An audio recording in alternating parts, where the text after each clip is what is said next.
Hey, welcome fans. Thank you for joining us tonight for tonight's matchup between the Rapid City Christian Comets and the Belle Fourche Bronx. The last game of the varsity football season, the last regular season game. Out here at Beautiful Heart Ranch and Kelly John Dunnock Stadium. We started streaming just a little bit earlier tonight as we're going to honor our seniors. It is senior night, so our football players, cheerleaders, and band members will be honored here in just a moment. So stay right there. We're going to honor those students, and we'll set things up, let you know where the Comets stand as the postseason looms. Thank you again for joining me. We will be back in just a moment with the senior recognition.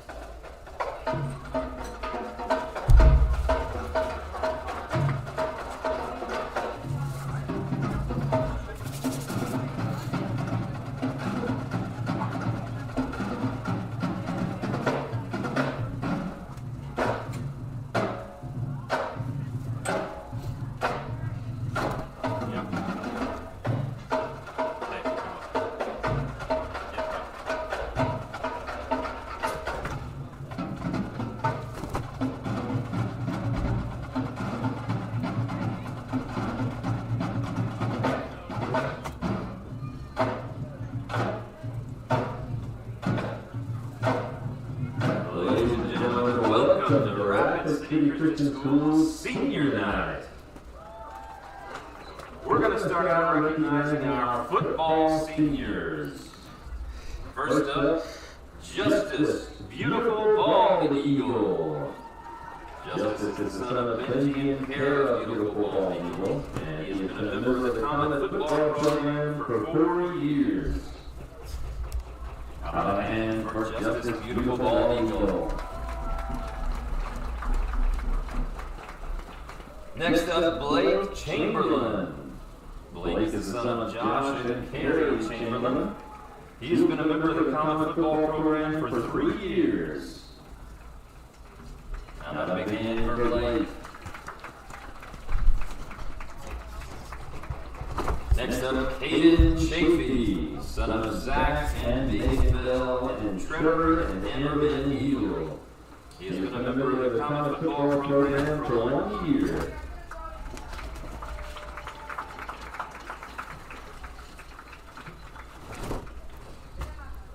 Victor Enriquez.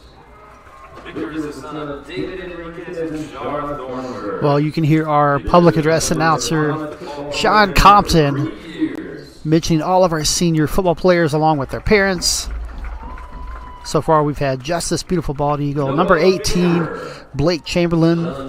Unfortunately, Blake suffered an injury early in the season, was missed most of the year.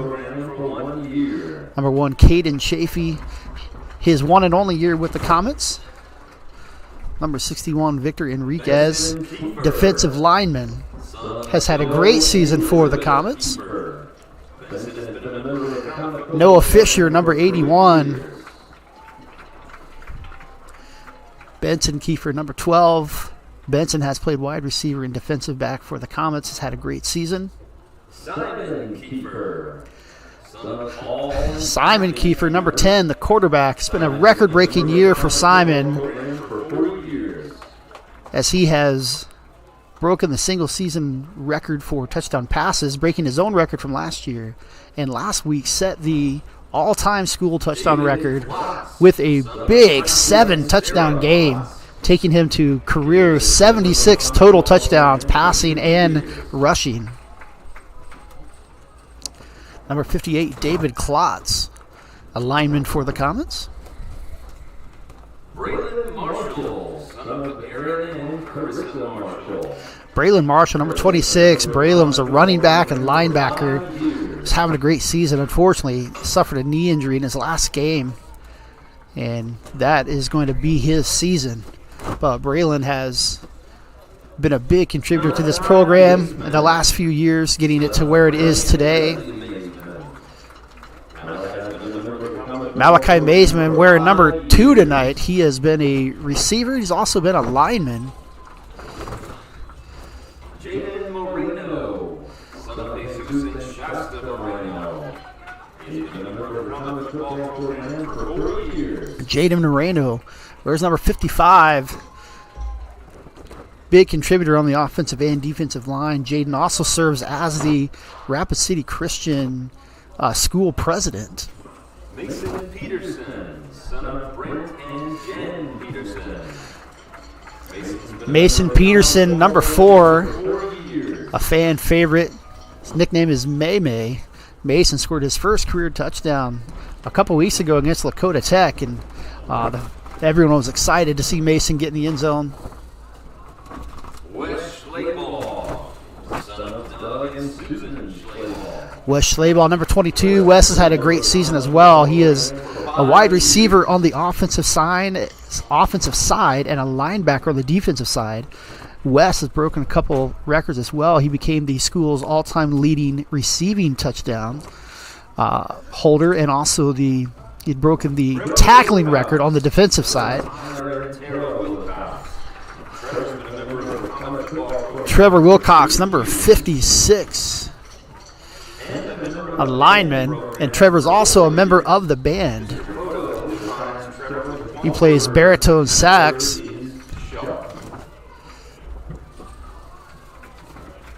Ladies and gentlemen, now one more big hand for all of our football seniors. You hear the crowd giving a big hand to the seniors, thanking them for their contributions over the last few years. And now our cheerleading senior. So unfortunately, Blake Chamberlain, Braylon Marshall, and Jaden Moreno not dressing for tonight's game. Chamberlain and Marshall are out for the season. Jaden, not sure where he stands right now, but he will be out tonight. Now we're honoring cheerleader Chloe Kramer, the only senior cheerleader.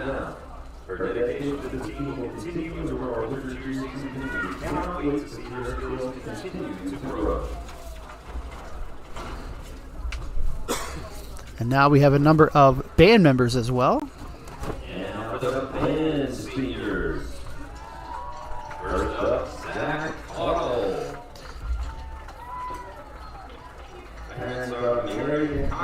Zach Cottle plays baritone for the band. And Mr. Poto defines Zach in one word as courteous. Next up is Kayla Davis. Rebecca Edward Davis. Kayla Davis, a trombonist. Next is Wesley Delaney. Parents are Julie and Sean Delaney. All right, sorry about that, folks. We cut out for whatever reason when we're up here in the crow's nest for the football games. The stream always seems to cut out in the first 20 to 25 minutes, and generally it's good after that. Hopefully that will be the case. But Genevieve Dayu was introduced.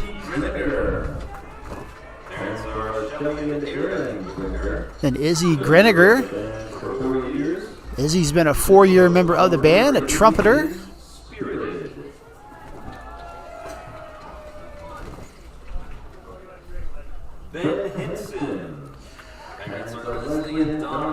Benjamin Henson is the next band member.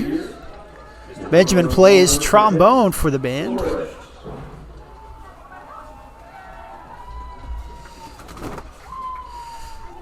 That's Ben coming across your screen right now.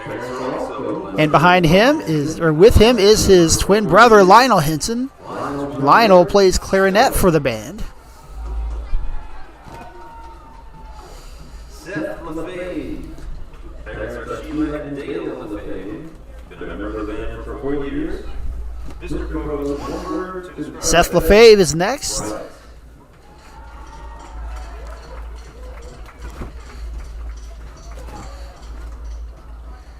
Plays tuba for the band.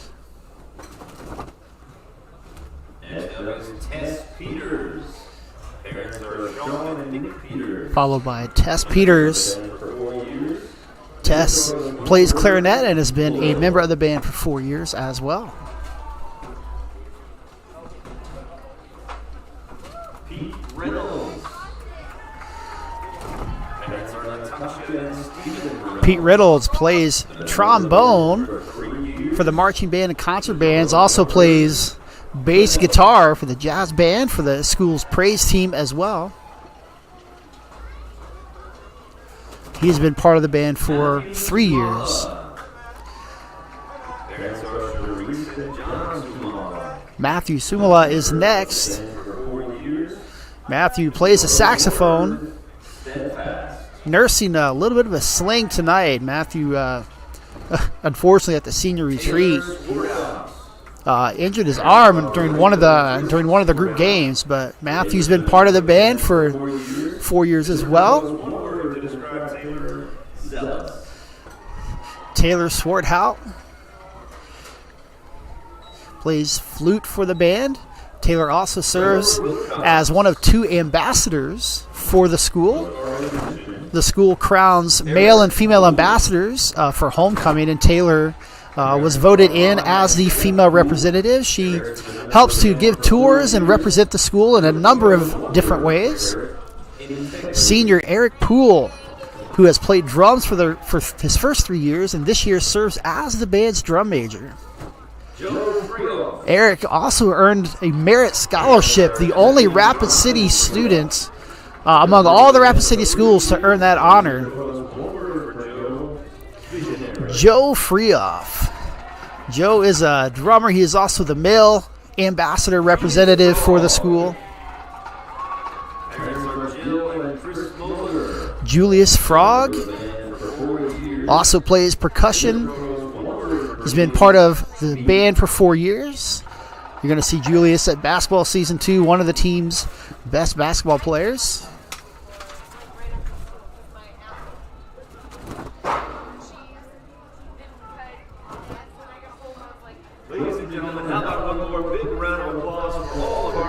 And that was our cheerleaders and band, along with our football seniors. A great class of students and athletes. Excited for where God is going to take them in the future. And thankful for all the ways that they have contributed and continue to contribute to the culture here at Rapid City Christian. All right, well, we are just moments away from the kickoff of tonight's game. Again, my name is Kevin Hess. Thank you for joining me. We are out here at beautiful Kelly John Dunnock Stadium on a beautiful night for some football. A little chilly, but for the end of October, can't really complain about the weather we've got. Little on the breezy side. We'll see how that affects the teams tonight, especially trying to throw the ball. We know the Comets especially love to throw the ball. Simon Kiefer's an excellent quarterback. We'll see if he can keep the run he has been having these last several weeks. He has been a touchdown machine. Already holds the school career touchdown record. Everyone he scores from here on out is just going to add to that. As we are just about to hear from the starting lineups tonight.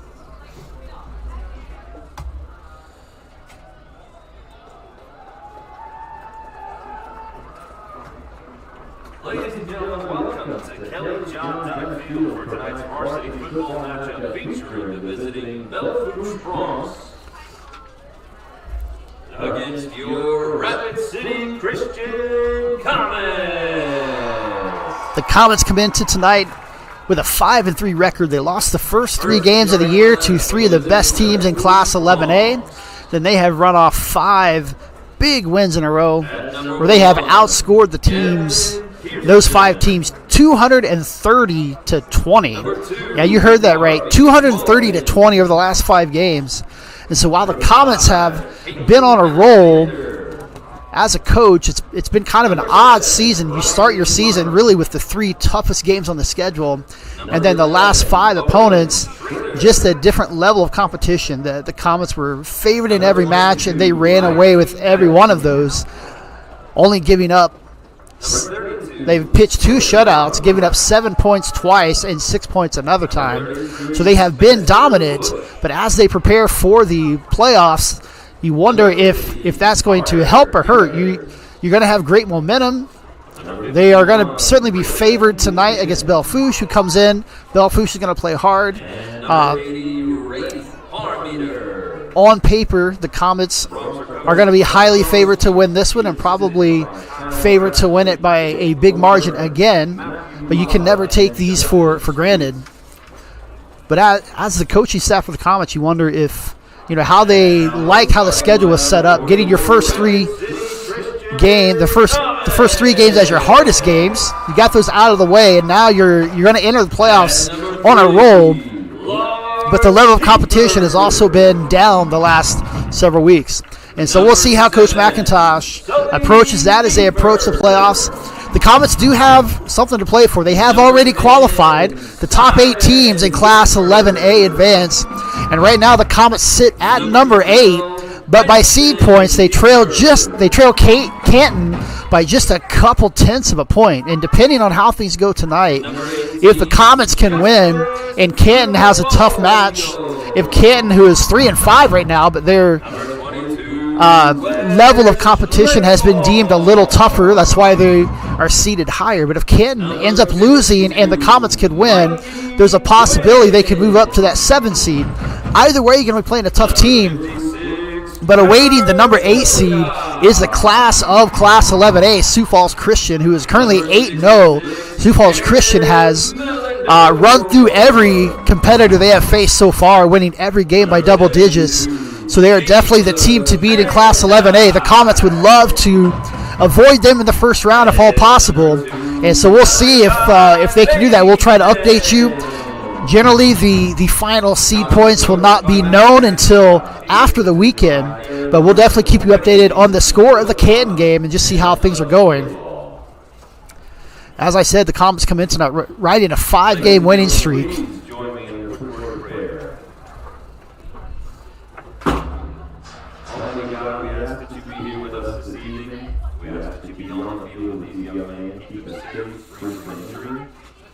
Lord, we ask for a spirit of discernment and wisdom on the part of the officials and a spirit of sportsmanship on the part of the spectators. Lord, we thank you for all the blessings that you give us. We thank you for the lessons that we can learn through team sports. But most of all, we thank you for sending your Son Jesus to die on the cross for all of our sins, Lord. And in Jesus' name we pray. Amen. Ladies and gentlemen, please remain standing. And now we're going to take a moment to honor our country with the playing of the national anthem by the Rapid City Christian Marching Band.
All right, we are almost ready for kickoff here at Hart Ranch as the 5-3 Rapid City Christian Comets take on the 1-7 Belle Fourche Broncs in the final game of the regular season.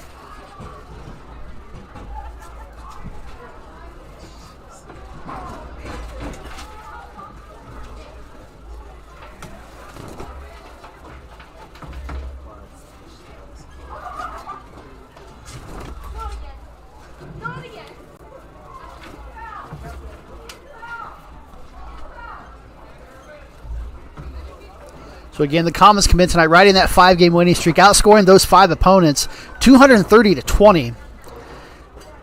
And right now they currently sit as the 8 seed, just a couple tenths of a point behind number 7 Canton. And that number 7 seed more than likely is going to end up playing Lennox, who's pretty solid at the number 2 seed right now. So either way, that 1 or 2 seed is going to be a tough matchup. It's going to be on the road next week. But Sioux Falls Christian certainly seems to be the class of the class. And Sioux Falls Christian took it to Rapid City Christian earlier this year, their first home game, but that was several weeks ago. This is a much different Rapid City Christian team. They are on a roll and looking to continue that roll tonight.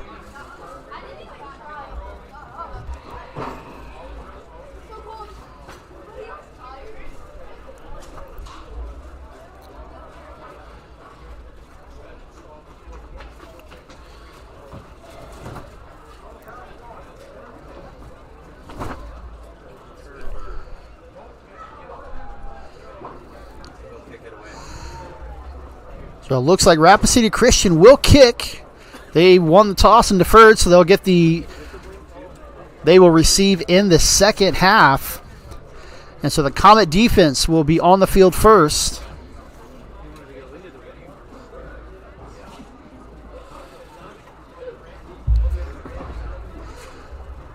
So it is a little breezy tonight, wind blowing from right to left on your screen there.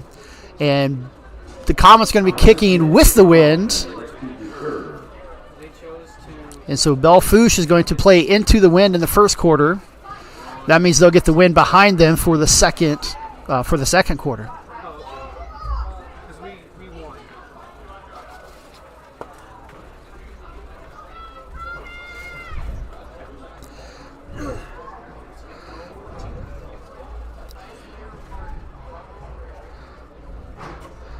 So junior Gavin Pearson, number one of the receivers for the Bronx. Benson Kiefer, number 12, is going to kick off for the Comets. And here we go. It's a squib kick by Benson. That might go out of bounds. That's going to stay in.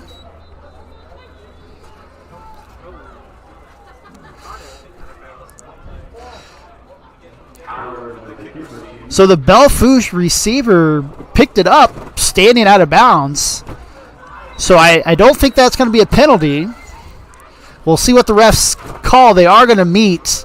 I think that's what they're discussing. Is that going to be an out-of-bounds kick, or are they going to say that it was touched before it went out of bounds? Right now they're setting the ball at the 11-yard line. And if so, that's going to be good field position for the Comets.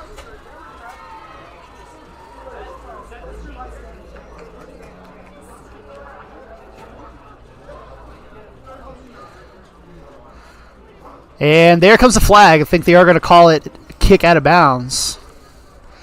Took a while for that flag to come out. Penalty as the kick went out of bounds.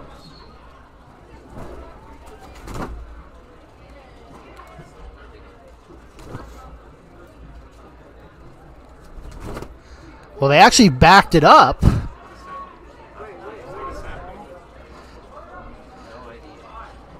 So I'm not sure what the call would have been for that, but they did call the penalty on Belle Fourche, and so they're going to start. They're going to start from their own 5-yard line. So great field position for the Comet defense.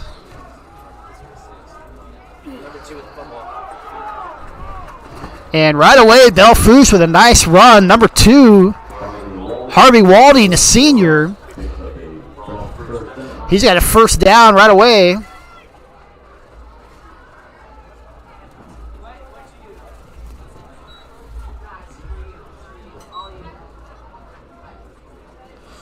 And so just like that, Belle Fourche on the move.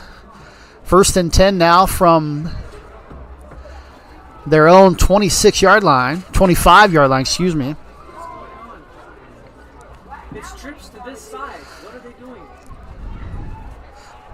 So 3 wideouts to the bottom of the screen for Belle Fourche, and the quarterback rolls out that way, and he's got his receiver, number 1, Gavin Pearson.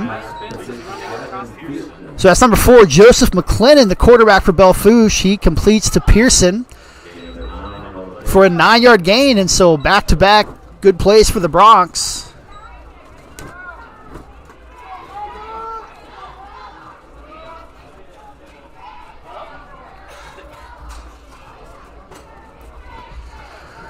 I'm going to set up 3 wides, 2 to the bottom of the screen, 1 to the top. They're in the shotgun. It's a handoff.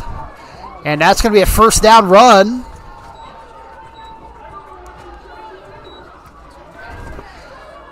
That was number 2, Walding again. So Walding has carried it 2 times for 2 first downs. And Belle Fourche, who came in here 1-7, they have come here ready to play, and they're moving the ball right away on their first drive.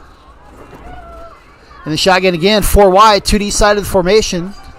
McLennan back to pass. He's going to pull it down and run.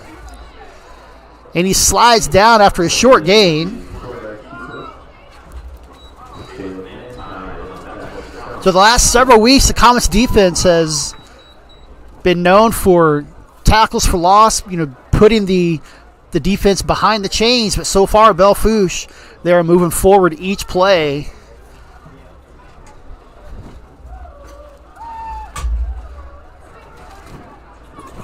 And they come out 4 wide again. McLennan in the shotgun. He's got Walding to his left.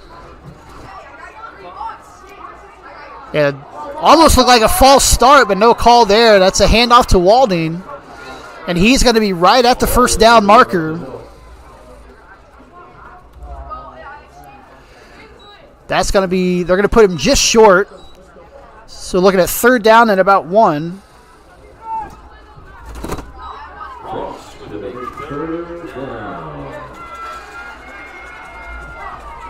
So 3rd and 1 from their own 47-yard line. Big play here. See if the defense can stand tall. Quarterback keeper. He does move forward. It's going to be close.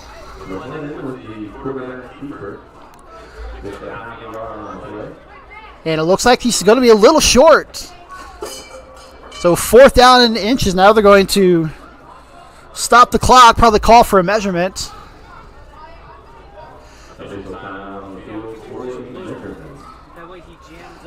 So they're going to bring the chain gang out, see if we got this first down or not.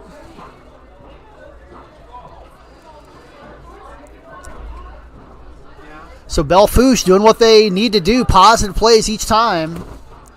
Already with 2 first downs.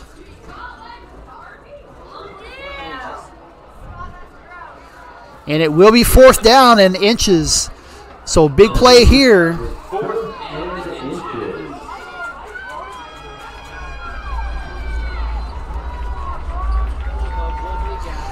So Belle Fourche is going to go for it. They're just outside of midfield. And it's going to be another quarterback keeper. This time McLennan's got it.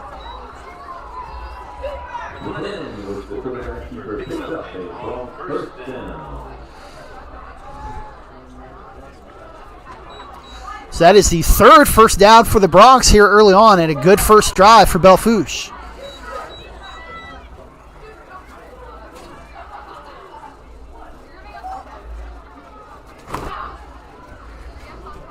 The 1st and 10 from the Comets 49 as they pass midfield.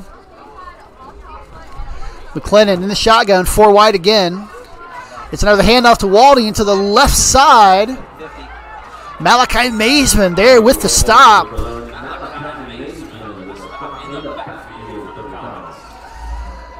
So Walding tried to get by, and Mazeman just grabbed onto that jersey, would not let go, and Malachi brought him down for the short loss.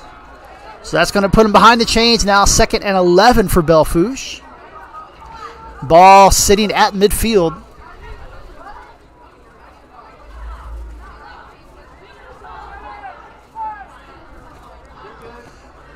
Three wide with 2 in the backfield with McLennan. He's back to pass. It's going to be a swing pass to his running back. And right there, Malachi Mazeman says, no, sir. The pass was to Gavin Pearson, but Mazeman was right there. So 2 straight TFLs. That's a tackle for loss. And as the clock stops as we have a Belle Fourche player on the field with an injury. Trainers come out to check him out.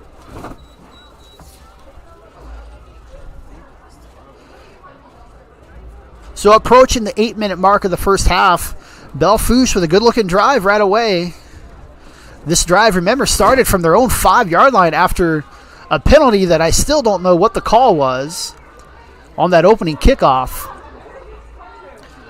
But so far, they moved it. They got over midfield for a brief time, but 2 straight tackle for losses by Malachi Mazeman has put him back at the 46 now.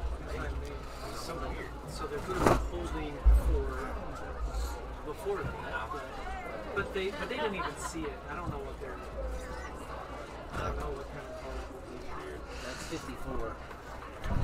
So the Belle Fourche player does get up under his own power, limping a little bit. Is it a penalty if he's standing out of bounds? That was number 4, Charlie Hoke. So glad to see him able to walk off on his own power. Little gingerly, but he is able to make it off without help. Came back to touch it. Was the first one to touch it. And the Bronx back to the line. They've got a third and long now, 3rd and 14. Bronx with a big third down. They're in the shotgun. Bring a player in motion. He's going to come.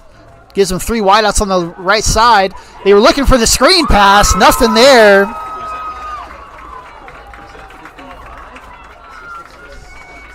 Looks like Garrett Mellendorf in there. Garrett Mellendorf with a big sack for the Comets. So the junior Mellendorf with a big play.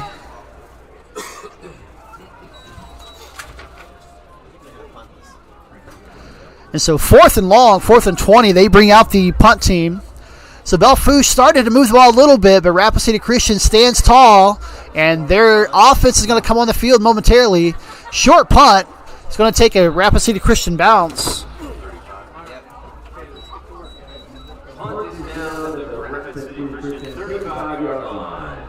Comets with the first and 10. So with 7.5 minutes left in the first quarter, Rapid City Christian will start their first drive from their own 35.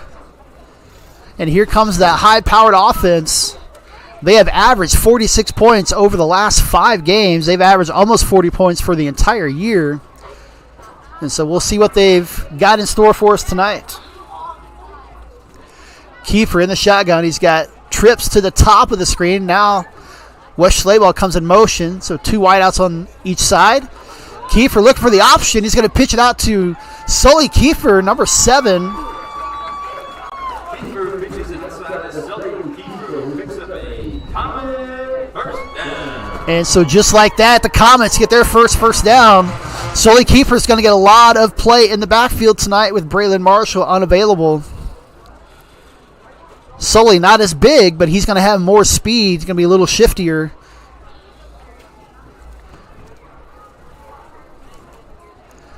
They come out in the shotgun. Schlabach in motion again. And Kiefer rolls to his left, and he's going to go deep. He's got Benson Kiefer there. Benson had his hands on it. But good defense there by the Bronx. Benson had a step on the defender. The ball hung up there just a little long. Gave the defender time to come back and defend it. But we know this Comet team has big playability. And they tried for a big one there. Incomplete, but 2nd and 10 now for the Comets from their own 45.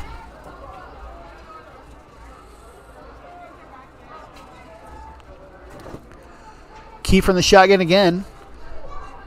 4 wide, 2 to each side of the formation. Belle Fourche brings the blitz. They run to the right side.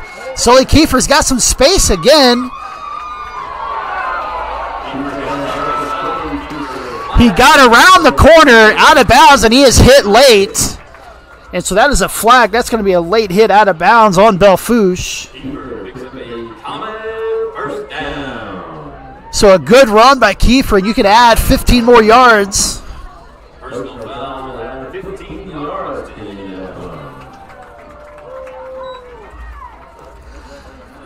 end. So far, 2 carries, 2 first downs for Sully Kiefer.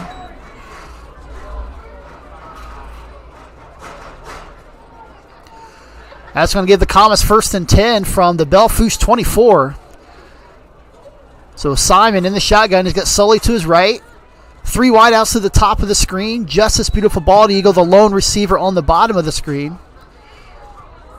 Belle Fourche bringing the blitz. They pick it up. Simon goes for the slant.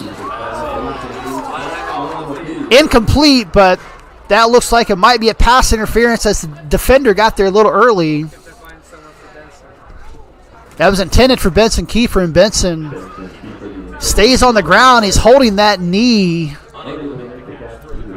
After the last attempt to Benson, he kind of jogged off a little, nursing that left knee a little bit. Now he's got it in the air as the trainers come out to check on him. Comets already without a few of their a few seniors tonight because of injury. And while they do have a big squad, 53 players on the roster this year, Benson's a key part of the team. Certainly, one of the goals tonight, certainly you want to win the game, but you're heading to the playoffs. Another goal is you want to get everyone out of here without any injuries. You want the team as healthy as possible as you prepare for the postseason and what's going to be a very tough opponent next week. So Benson's surrounded by his cousins, Lars and Simon Kiefer, out there with them.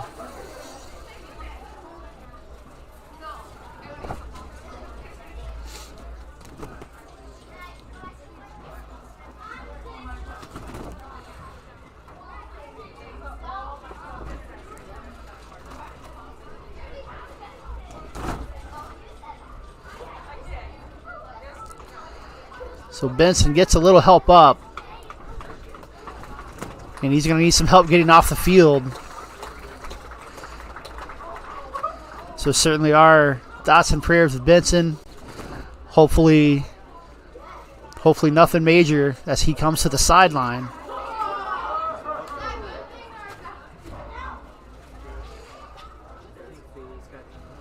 So unfortunately not able to put any weight on that left leg right now. We'll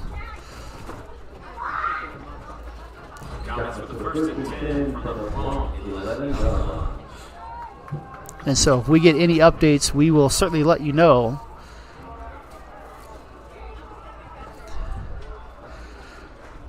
But back to the action. Simon Kiefer under center this time. So handoff to Sully Kiefer, and Sully is hit right away. So good defense by Belle Fourche. Good penetration by the defensive line. And Sully's going to be dropped for a 1-yard loss. 2nd and 11. About 6:45 left in the first quarter. Comets on the move. Simon back to pass. He's got good protection. He's going to run it now. Breaks out to the left side. He has brought down an ankle tackle. Looked like Simon might have had some space, but the Belle Fourche defender able to get him just by the shoelace. A gain of about 5. That's going to make it 3rd and 6. And they get to the line quickly. No huddle. Kiefer in the gun. He's looking right. He rolls to the right. He had a man open, but the throw was a little low. Intended for number 22, Wes Schleybaugh. So it's 4th and 6 at the 8-yard line. Now, Benson has been their kicker, and this is definitely within his range, but obviously with Benson nursing that injury now, don't know if they have a backup kicker or not, but they're going to come out. The offense is going to stay on the field. Simon's going to be in the gun. Wes Schleybaugh in motion, putting 3 wideouts to the right side of the formation. Kiefer looks right, now back left. Nothing there. Trying to scramble. He's got a man open, wide open in the end zone.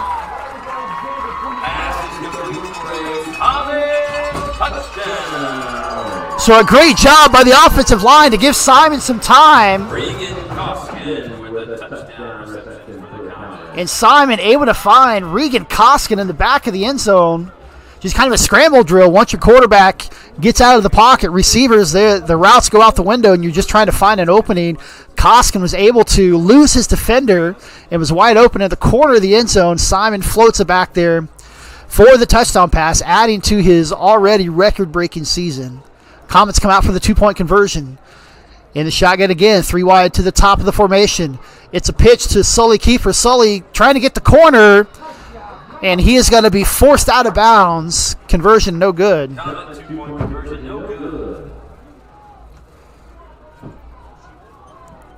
But Comets strike first. They're on the board, 6-0. Let's take a look at that last play, the touchdown play. You see Simon, the offensive line does a great job giving him time to throw. He looked like he was going to run, then found an opening, and Koskin got open in the back of the end zone with no defender there. And just like that, Rapid City Christian, halfway through the first quarter, leads 6-0 over Belle Fourche. Bronx have got a player down on the far side of the field.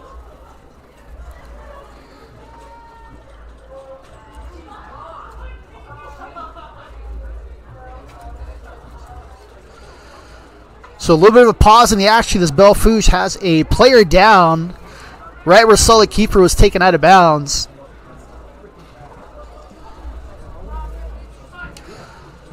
So the trainer's out to attend to him.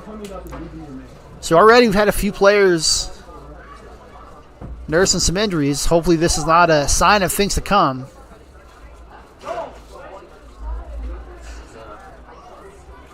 So he's up, walking off under his own power. That's always a good thing to see. Now even jogging to the sideline.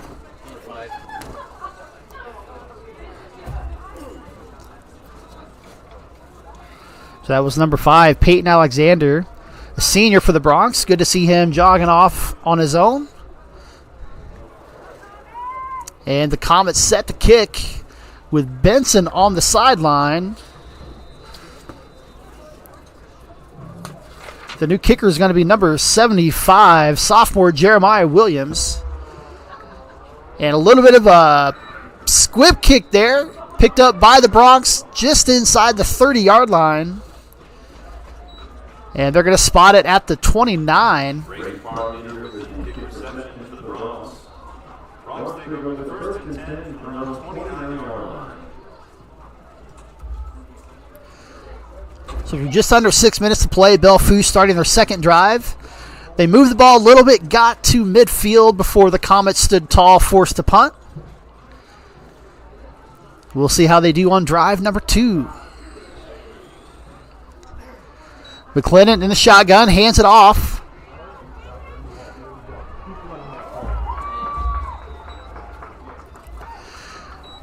And that was, once again, number 2, Harvey Walding.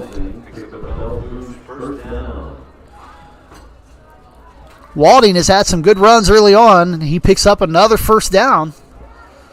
Gain of about 11 on that run. So first and 10 now from their own 40. As Belle Fourche right back to it. McClendon in the gun. He's got 2 in the backfield with him this time. Kind of a pistol formation. So another handoff to Walding.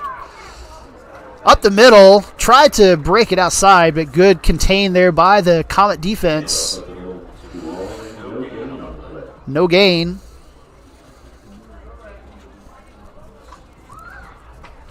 Not sure who got the tackle. Garrett Mellendorf was there.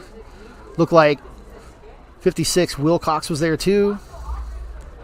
So second and 10 now from the 40 for Belle Fourche as we approach the 5-minute mark of the first quarter.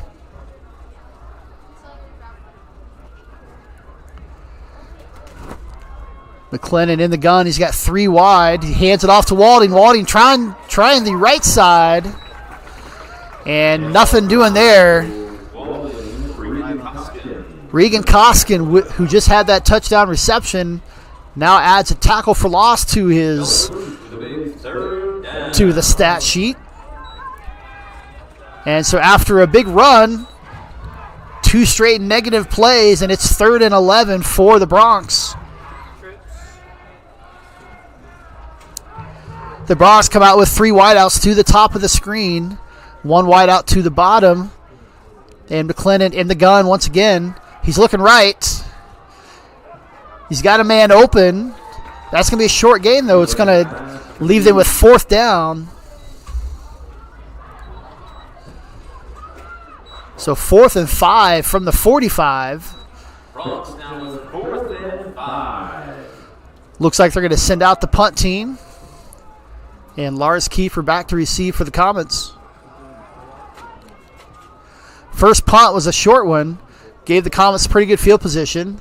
Line drive that's going to bounce. And Lars is going to pick it up off the bounce.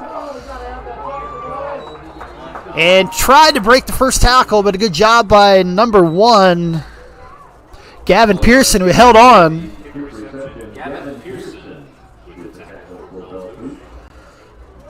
Had him by the ankles and just wouldn't let go. Held him long enough for his teammates to come down and help him. So the Comets will start drive number 2 from their own 20-yard line. They went 65 yards for the touchdown on the first drive. And the Comets back out there for drive number 2. Simon's going to start under center. He's got Sully Kiefer and Wes Schleybaugh in the backfield. Single wideouts to each, two wideouts to the top of the formation. One wideout to the bottom. That's Justice Beautiful Bald Eagle. And it is a handoff, a pitch to Wes Schleybaugh. Schleybaugh around the right side.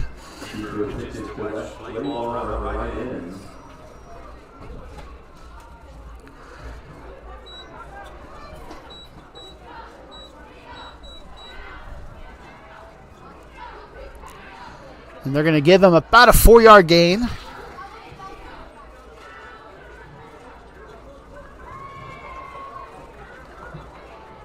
Kiefer back under center. Same formation. Sully Kiefer, Wes Schleybaugh in the backfield. 3 wide. And Simon, play action. He's looking deep again. He's got Lars Kiefer. That ball's going to come up a little short. So again, the receiver got behind the defender, but for the second time, Simon kind of hung that one up there. And even with the wind behind him, it seemed to hold it up a little bit, gave the defender time to get there. Maybe want to flatten that pass out just a little bit, let the wind carry it. So they tried to go deep twice and 0 for 2 on that, but we know that they'll come back to that because that's who they are. 3rd down and 6 now, a big 3rd down for the Comets here. Simon back in the gun. Screen pass to Wes Schleybaugh. Schleybaugh cuts it back to the outside. He's got some room to run. Schleybaugh down the sideline, cuts it back again. And Wes takes that all the way down inside the Bronx 40-yard line. So as it stands, a gain of 37, but the flag on the field. And that looks like it's coming back as the players are working their way back to the original line of scrimmage.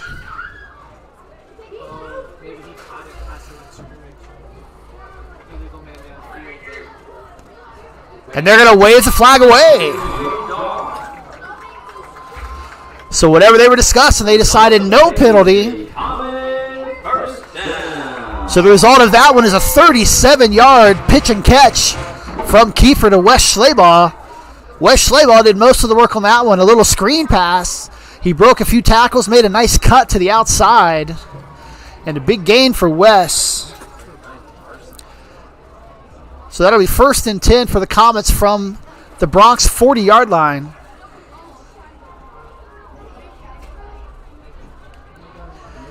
Kiefer back in the gun. He's got trips to the top of the screen.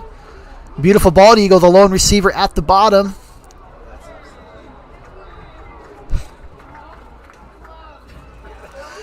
And Kiefer looked to the sideline for some instruction. As he did, the Belle Fourche defensive lineman got a little antsy. Jumped offside, so that's going to be a free 5 yards for the Comets. So that's going to take it 1st and 5 now from the 35. Same formation. Simon in the gun. Sully Kiefer in the backfield with him. Simon back to pass. He's looking right. He pulls it down now. He's going to run. He's got some space. He's going to be just short of the 30-yard line. That'll be 3rd and about a yard. Should be 2nd and about a yard. And we've got another injured player on the field, this time for Belle Fourche.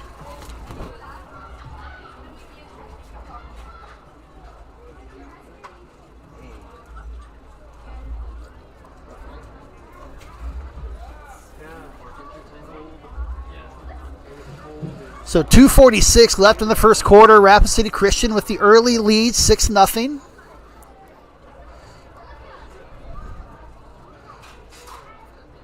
So most of this football season has been played in some unseasonably warm weather, especially into late September and even October. And tonight, a little chilly. So for the players that haven't been used to that, you might see a few more injuries. That was, for Belle Fourche, that was number 7, Riley Hunt, but he's on his feet. Walking off a little slowly, but able to walk off under his own power, so that's a good sign.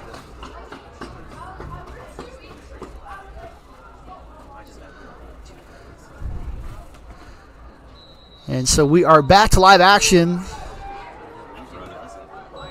2nd down and 1. Simon's going to line up in the gun this time. Sully to his left. 4 wideouts, 2 to each side. Read option. He pulls it out. Simon keeps it, dropped it, but picks it up. And he's going to get the first down. So a little read option there. Simon pulled it from the gut of Sully and wanted to keep it. But as he did, he dropped it. Fortunately, no defender near, so he was able to pick it up and get some positive yards. Ends up with the first down. So 1st and 10 for the Comets, with the ball sitting at the Belle Fourche 25-yard line. Approaching 2 minutes to go in the first quarter, with the Comets already ahead by 1 touchdown, looking to double that. Kiefer in the gun. Sully motions out. And Kiefer, little screen pass again to Schleybaugh. And Schleybaugh again with some nice running. He is to the pylon. And that's a Comets touchdown.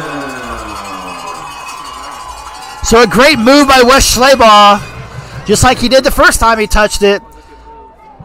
So an 80-yard drive, more than half of those yards picked up by Wes Schleybaugh on 2 catches.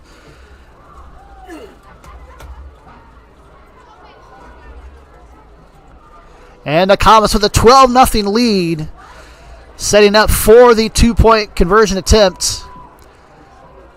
Kiefer's going to come under center. Sully, Kiefer, Wes Schleybaugh in the backfield. It's a pitch to Sully. Sully cuts it in. He's got some space. He's going to be held out, though. So for the second time, Sully Kiefer held out of the end zone for the 2-point conversion. But it is 12-0 Rapid City Christian. And let's take another look at that last touchdown. To the same play they ran earlier, little screen pass to Wes Schleybaugh.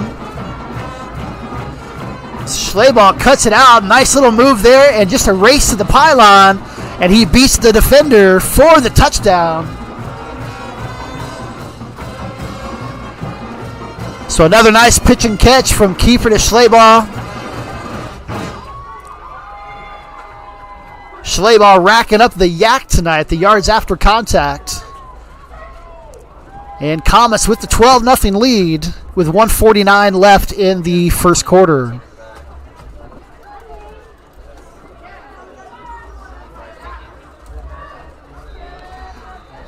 Jeremiah Williams back out to kick for the Comets. And it's another little pooch kick. Picked up by the upback, and he is nailed. He is hit hard at the 30-yard line and driven back several yards.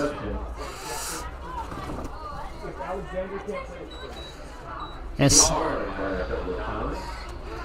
the Broncs are going to start their third drive at the 29-yard line, their own 29. So far, 2 drives and 2 punts. The Comets, 2 drives and 2 touchdowns. And that is the story of the first quarter. All right, Belle Fourche in the shotgun again. McLennan. He's got 2 wideouts. 2 in the backfield with him. It's going to be a handoff to, looks like Walding again. Harvey Walding. He's got just a short gain that time. Just give him a yard. 2nd and 9 now for Belle Fourche.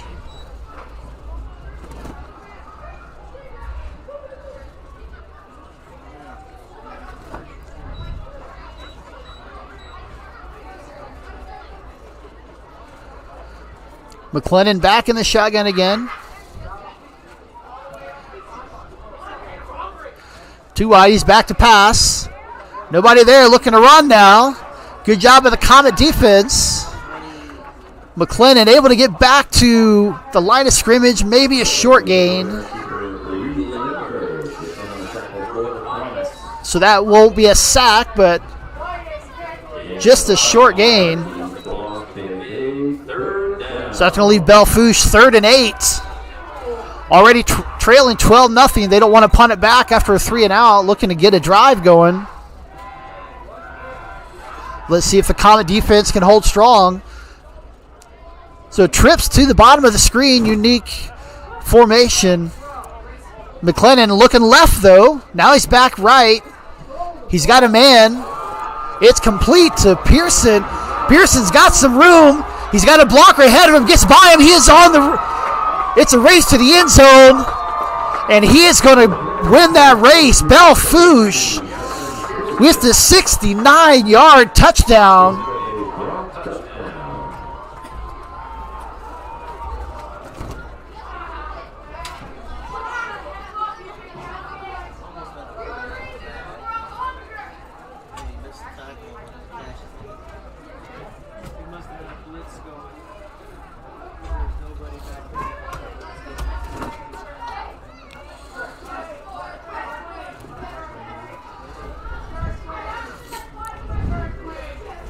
And so just like that, Belle Fourche with the big strike. And they cut the lead in half, 12-6, with a chance to cut it to 4 as they line up for the 2-point conversion attempt.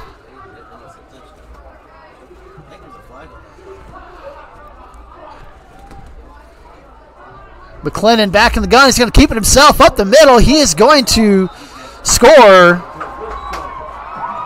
And so 2-point conversion is good. And in the closing seconds of the first quarter, Belle Fourche is on the board. And they trail by just 4, 12-8.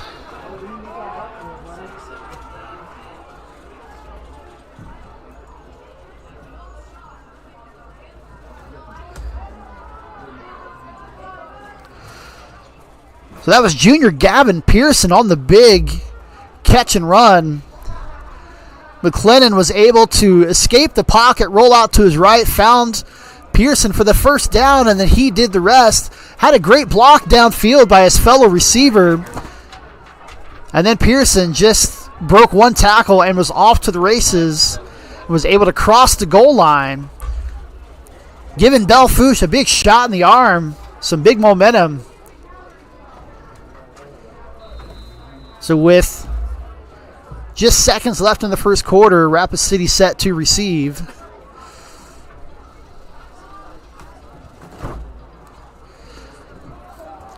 And that is going to hit the ground at around the 25, picked up by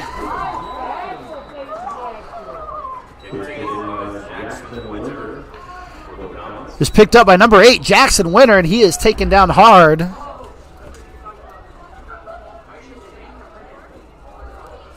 So with 8 seconds left, the Comets back on the field for probably one more play before the quarter ends.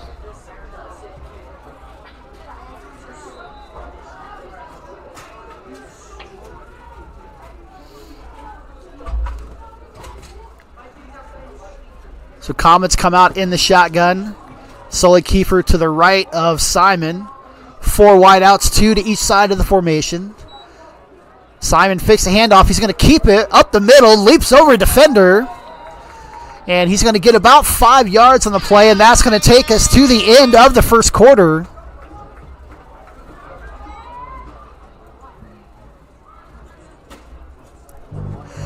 So at the end of 1, Rapid City Christian 12, Belle Fourche 8. Now coming in, you're looking at the records and looking at the previous scores. The Comets certainly would have are heavily favored, but give credit to Belle Fourche.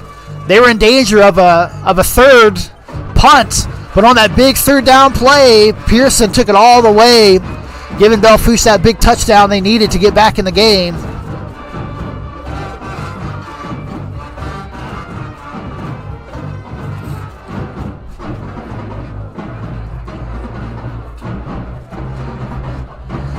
And so we don't have an official report on Benson Kiefer, but he is over on the sideline with some crutches. So that's not a good sign. He's got the left knee, it looks like, wrapped up. So our thoughts and prayers with Benson, that it's not as serious as it might look. But he is on crutches, but he's out there in the huddle encouraging the team. And that is a sign of Benson's character.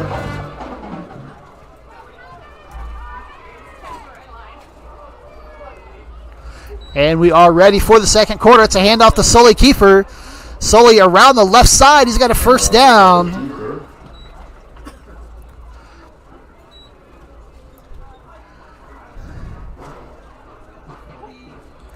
So a good run by Sully. Well, they haven't moved the change yet, but they got it spotted across the first down mark.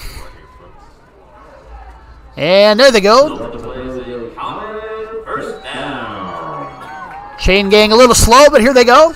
1st and 10 for the Comets from their own 42-yard line. Shotgun, 4 wide, 2 to each side of the formation. Kiefer back to pass. Looking right.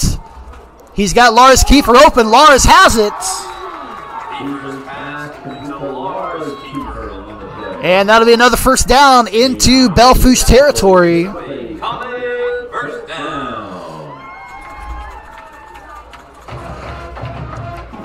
Pickup of about 17 yards. That's going to be 1st and 10 now from the Belle Fourche 41.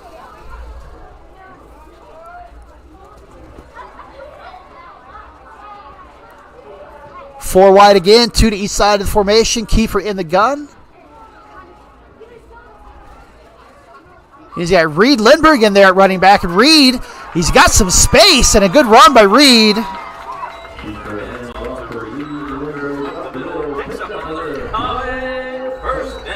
So Lindbergh, another sophomore, comes in. And on his first touch, he gets the first down.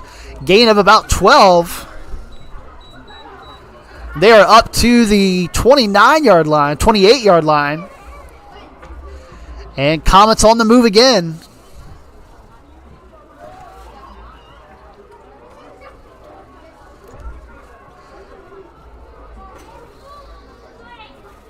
Four wide, 3 to the bottom of the screen. Handoff to Lindbergh up the middle towards the left side.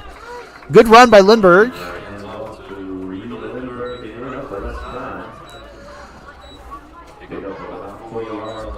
Give him a 4-yard gain on that. 2nd down and 6 for the Comets. Ball sitting just inside the 25-yard line.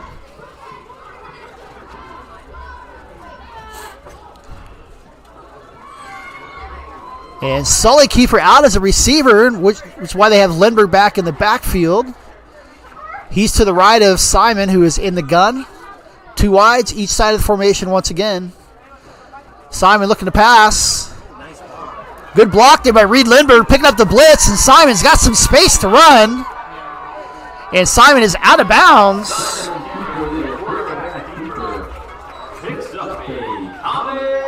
First down.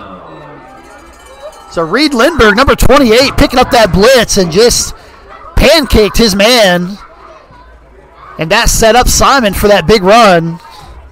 We're going to show you that block here in just a moment. There's a car with headlights out there. Ladies and gentlemen, who are parked on the end of the field by the fence, please turn off your headlights. Yeah, you.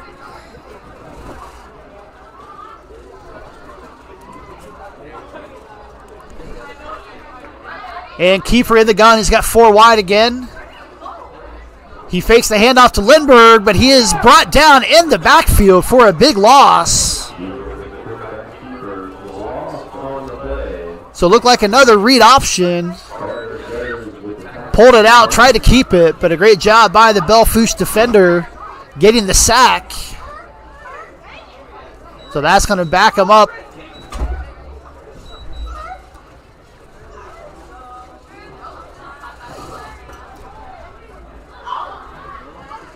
Ball now sitting at about the, looks like maybe the 13-yard line.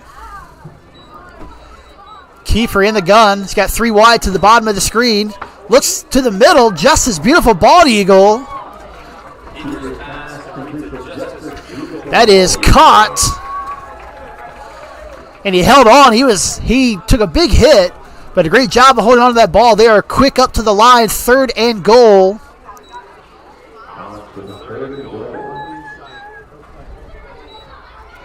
Kiefer in the gun. He looks right away. Had the screen pass set up, or the slant pass, excuse me.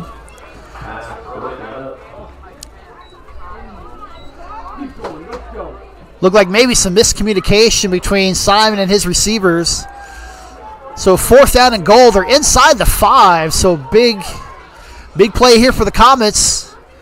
Leading by only 4. Belle Fourche would love a goal line stand.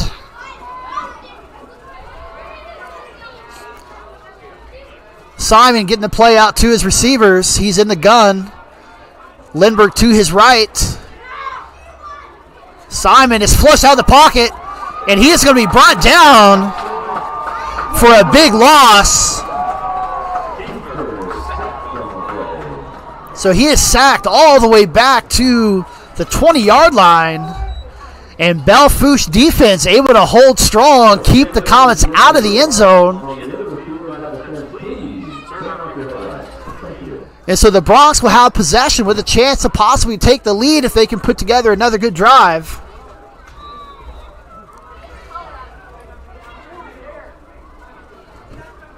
And so for the first time, they able to keep the Comets out of the end zone.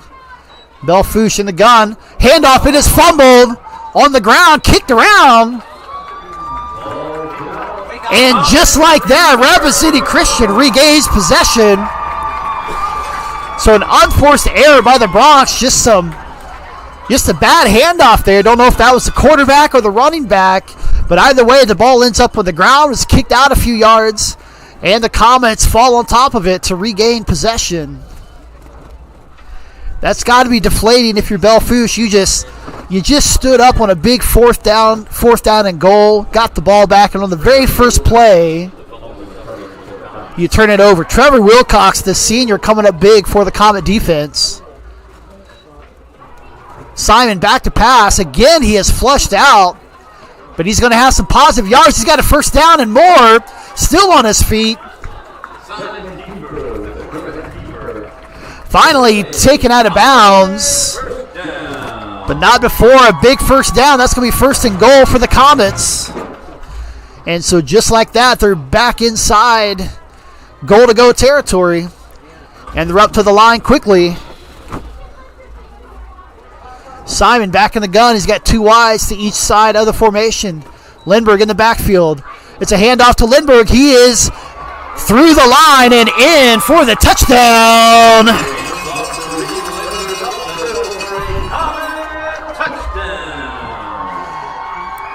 So what a big turn of events. As Belle Fourche, the sideline was excited that they stood tall on that 4th and goal, but they turn it over, and 2 plays later, the Comets are into the end zone, 18-8 with the 2-point conversion tip. Now it looks like they're going to kick it this time. Sophomore Jeremiah Williams, who took over the kicking duties for Benson Kiefer, in there for the extra point attempt. And Jeremiah, short.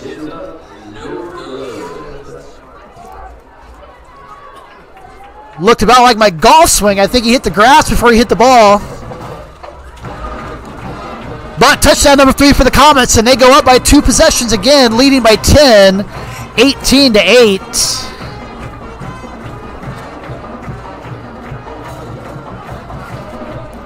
Let's take a look at that last touchdown run, this time by Reed Lindbergh. Set up in the shotgun. You see Reed. Great blocking by the offensive line. He got through the line, and there was nobody there. He walked in untouched. And the Comets lead 18-8 with just about 8 minutes left in the second quarter. Williams set to kick off for the Comets. They've been kicking it short all night. It's another squib kick. taken by an up back. And he will down it. Harvey Walding took the kick. And the Bronx are going to start from their own 34-yard line.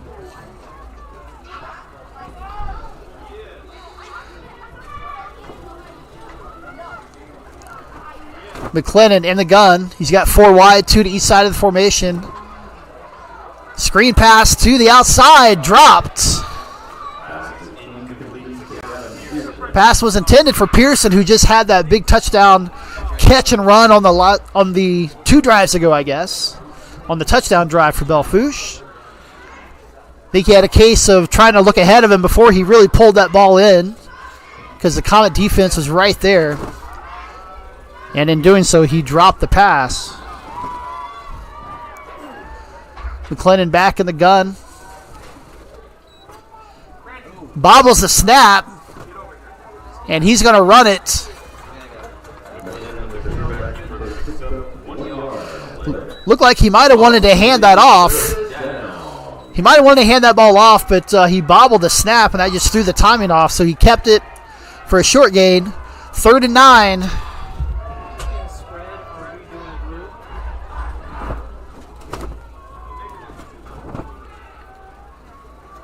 So big 3rd down for Belle Fourche. They just gave up the touchdown after turning it over on their previous possession. They don't want to go 3 and out here, but right now, that's what they face. McLennan in the gun. Takes a snap. Nowhere to go. Tries to run, and he's going to get maybe a yard or 2.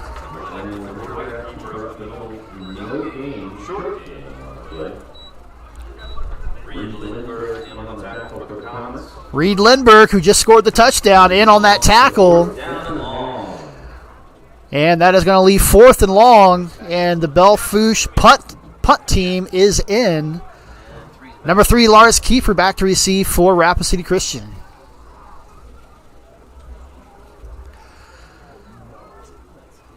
Punt. Lars is going to let it bounce again. A good Belle Fourche roll this time. And it's going to be down just outside the 20-yard line. So Rapid City Christian is going to start from their own 21. 79 yards away from the end zone, leading 18-8.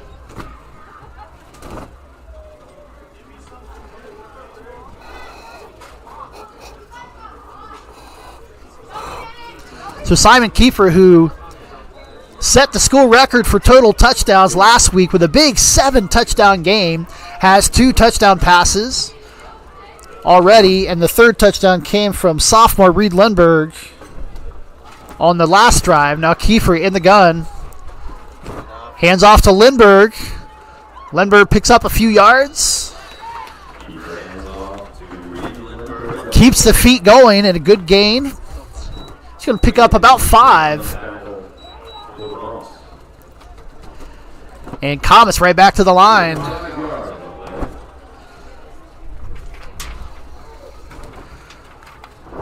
Kiefer back to pass. A little out pattern to Lars Kiefer. Lars makes the catch.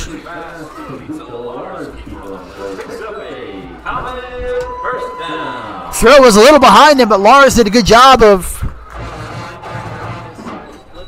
seeing that pass in.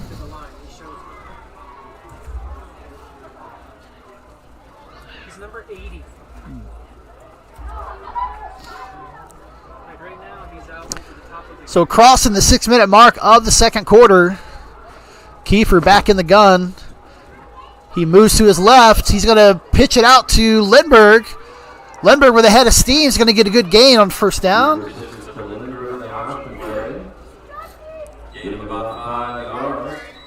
And Lindbergh with another 5-yard gain.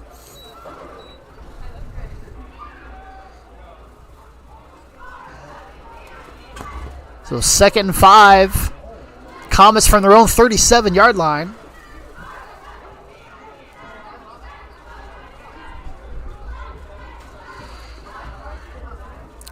So 4 wide, Regan Kosk and Lars Kiefer to the bottom of the screen. Sully Kiefer and Justice Beautiful Bald Eagle to the top. Reed Lindbergh in the backfield once again. Simon escapes the initial penetration, but he is going to be brought down for a short loss on the play.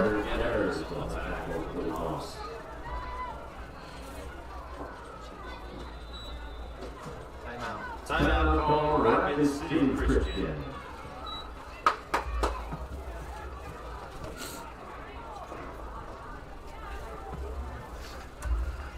So we have 4:40 left to go in the first half. Rapid City Christian holding on to the 10-point lead, 18-8.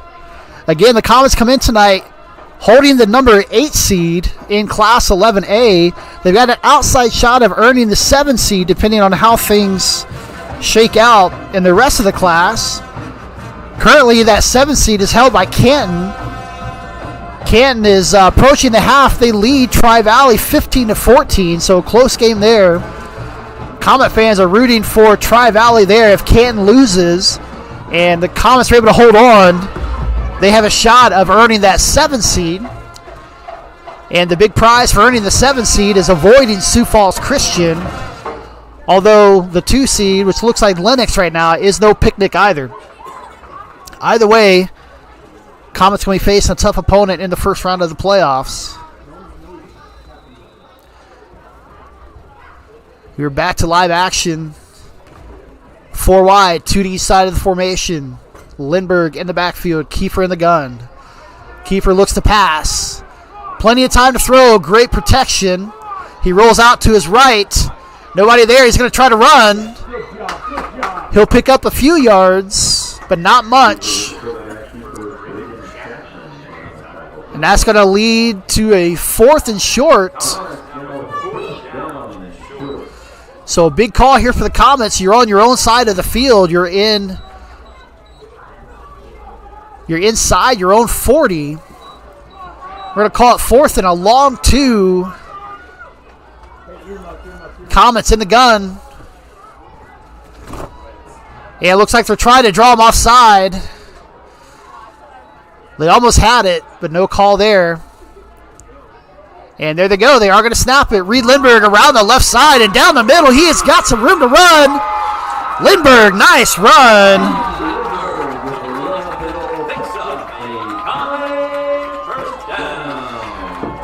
Reed Lindbergh with the big run. And they are into Belle Fourche territory. 1st and 10 at the Belle Fourche 42-yard line.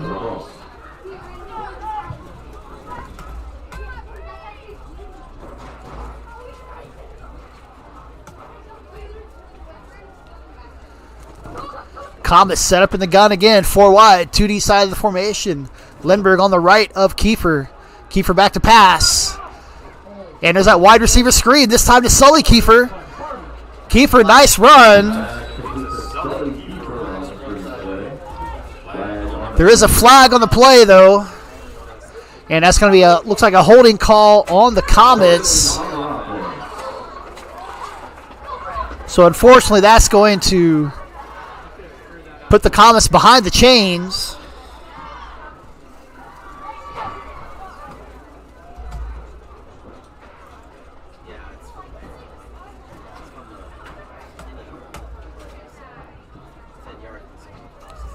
So let's take a quick look at that last 4th down play, the 4th down run by Reed Lindbergh. Big play, because if Belle Fourche could have held on, they would have had great field position. But Lindbergh took that right up the middle. Great blocking by the line for the big 1st down. And Kiefer back in the gun. Another little screen pass.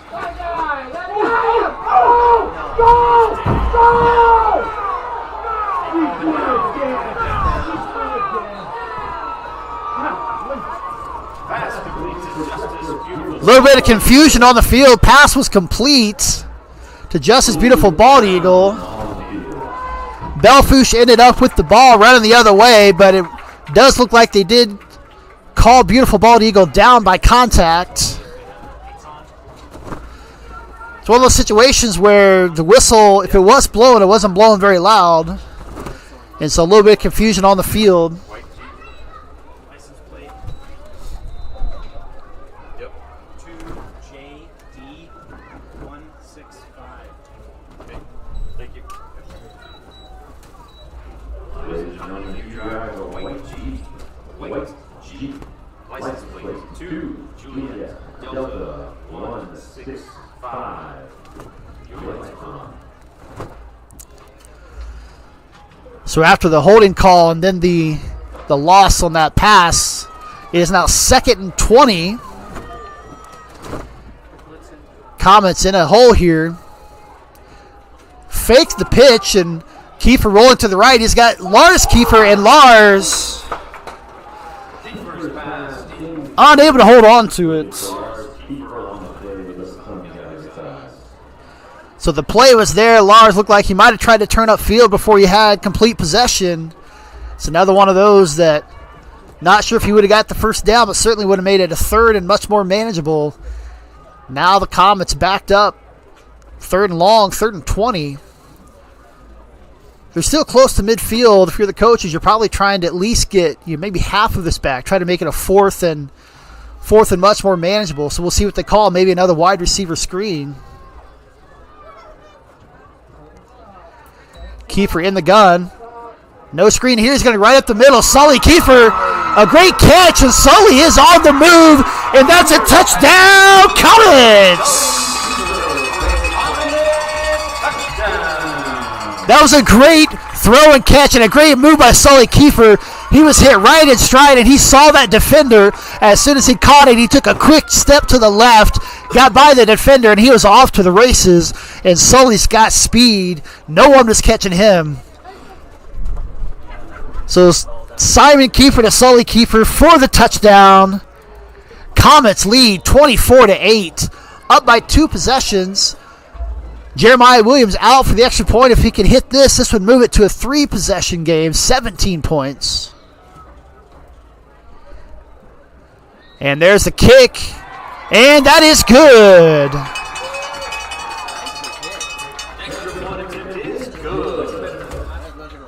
So with 1:50 left in the first half, Rapid City Christian leads 25-8. Let's look at that last touchdown play from Simon to Sully Kiefer. A great pass from Simon, hit him right in stride, and watch this move Sully makes as soon as he catches it. He's going to go right up the seam. Sully's got it, and then boom, just that quick step right around the defender, and he is off to the races. No one's going to catch him. So touchdown pass number 3 for Simon Kiefer as he adds to his total. He came in with 76 total touchdowns. That puts him up to 79. 7 touchdowns clear of the previous record, and 1 away from touchdown number 80 for his career. So Simon continues to break records. Jeremiah Williams on the kick, short kick, going to be received by number 32 for Belle Fourche.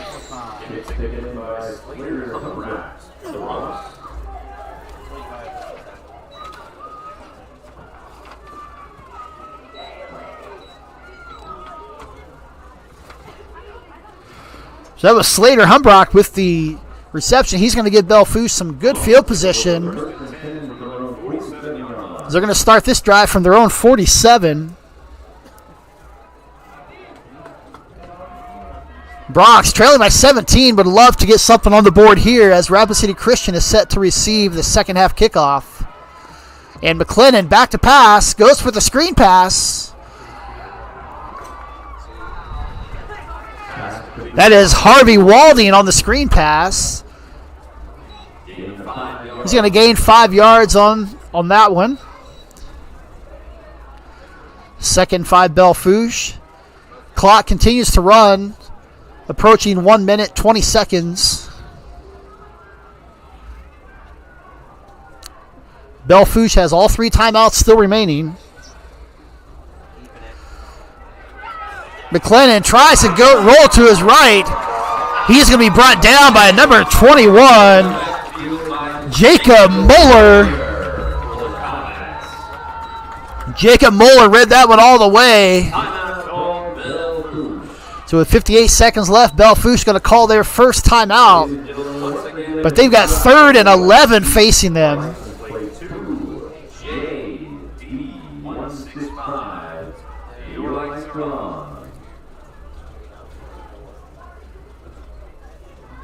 So if you're Belle Fourche, you called the timeout because you want to try to get something on the board. But Rapid City Christian has 2 timeouts of their own and a big 3rd down. So if they don't gain any yards and have to punt, Rapid City Christian could use one of their timeouts. And we know they've got big play capability. So if they're not able to get some yardage here, they might set up the Comets with a chance to score right before the end of the half. We'll see what they call. McLennan back to pass. He's looking left. He's got a man. And that is incomplete. So 4th and long, Belle Fourche is probably going to have to punt.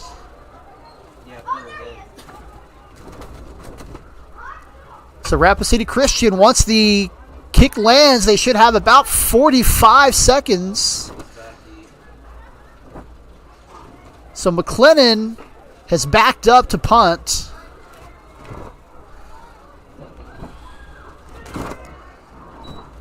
And there's the kick. Lars Kiefer is back there to receive. He's got it.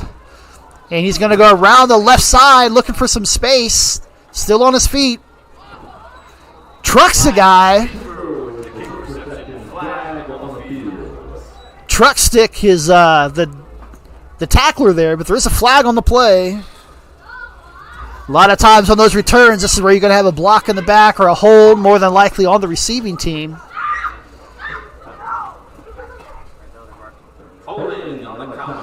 And the call is a holding, unfortunately, on Rapid City Christian, so that's going to back them up 10 yards.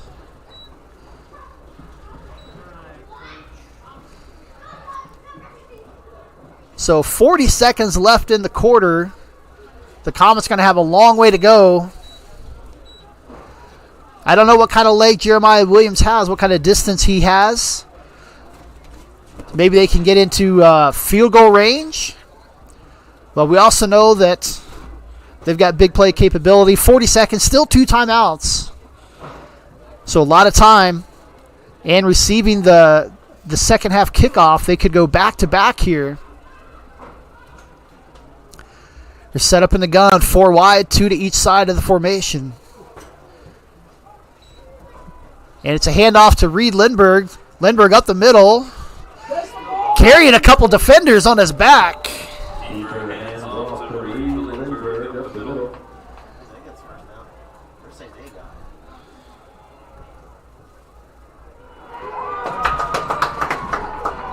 And after some commotion on the field, the referees indicate that the ball was fumbled and Belle Fourche has taken possession. So couldn't see it from up here. Don't know if he fumbled, if it was stripped. But either way, Belle Fourche regains possession, and they're going to have it 1st and 10 from the Comet 30-yard line with a golden opportunity to score before the half. See if they can capitalize on that turnover. McLennan in the gun. Looking right. Quick pass. He's got a man. It's dropped.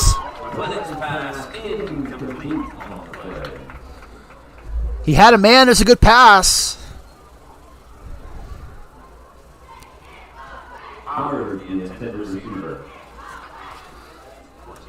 That was number 14.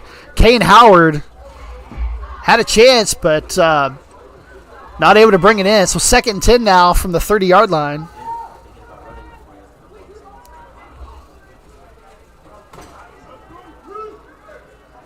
McLennan in the gun where he's been all day. Nobody there. He looks to run. He's going up the middle. Gains a few yards. And Belle Fourche is going to call their second timeout. Excuse me, their first timeout. So Belle Fourche still has two timeouts remaining. It's going to be 3rd and 6 from the Comet 26.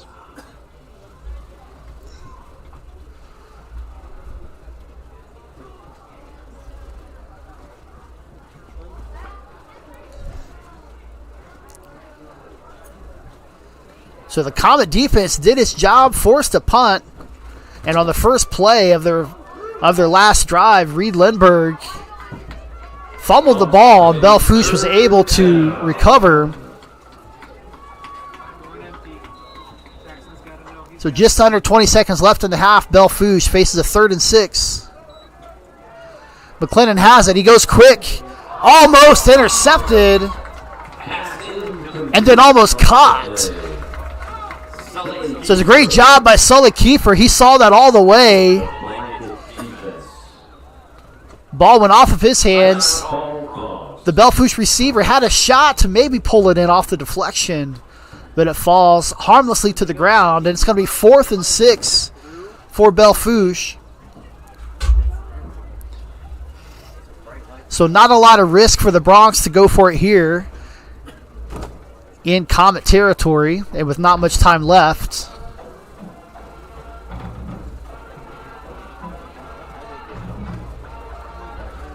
So Belle Fourche now down to 1 timeout as they talk over this big 4th down play.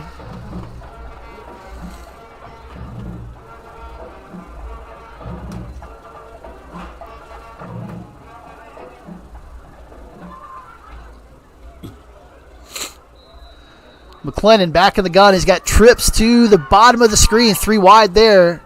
2 wide outs to the top as they spread him out. He's going deep and overthrows the receiver.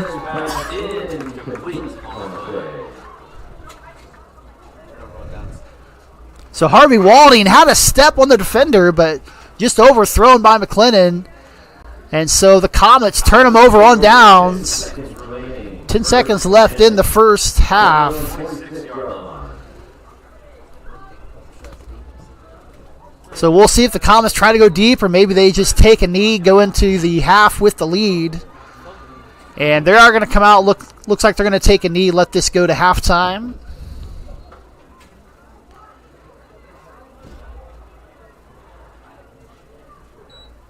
And that's exactly what they do. Simon takes the snap and takes a knee, and that's going to take us to halftime with Rapid City Christian leading Belle Fourche 25-8.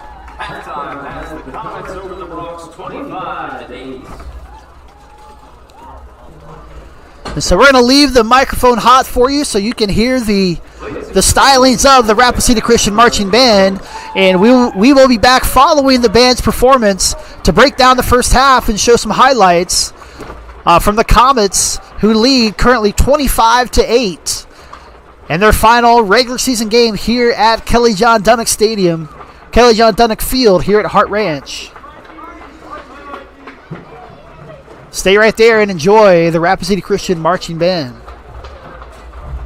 Ladies and gentlemen, for tonight's halftime performance, please welcome to the field the Rapid City Christian Comet Marching Band. Prepare to be moved as our marching band presents two shows.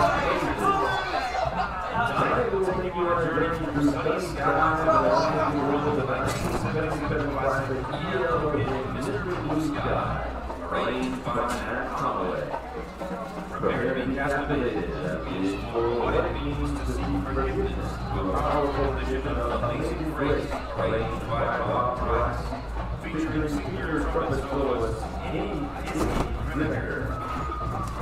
To end our show this evening, join us as we celebrate the victory of death and the meaning of life with Coldplay's 2008 hit, Viva La Vida, arranged by Michael Brown. The band is under the field direction of senior drum major Eric Gould. The band is staffed by Kylie Hanna and Oliver Brunel. The band is directed by Matt Photo. Drum major Eric Gould, is your band ready? Rapid City Christian Comet Marching Band, you may take the field for halftime performance.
next week. I haven't seen the sportsman underneath. They get crap.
And that was the Rapid City Christian Marching Band.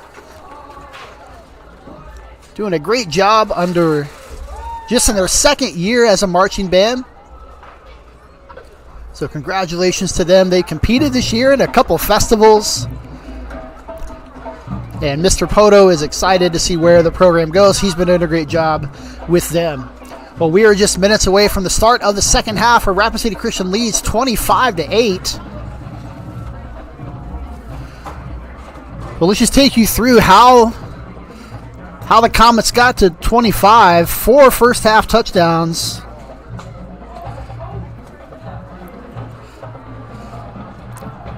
So the first coming right here, Simon Kiefer doing a good job of keeping the play alive. Bounces out to the right, and Reagan Kosk got open to the back of the end zone for touchdown number 1. Then on the Comets' second drive,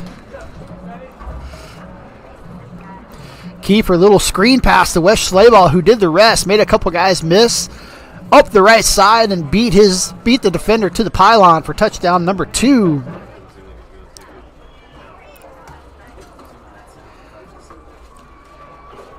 So leading 12-0, the Bronx were able to get on the board with a big 69-yard pass and run to Gavin Pearson, who made it 12-8. But then the Comets came back with 2 more touchdowns before the end of the half.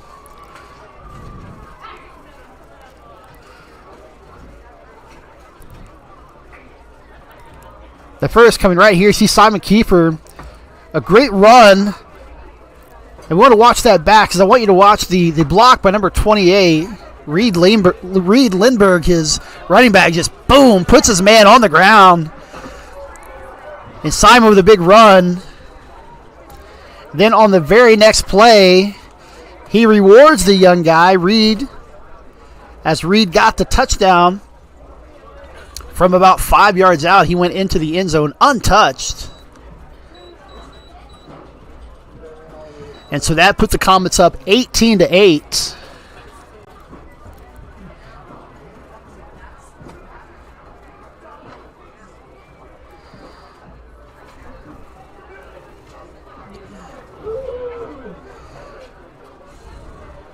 Then we see on a big 4th and 2 from their own territory, they hand it off to Lindbergh. Lindbergh, a big run there to set the Comets up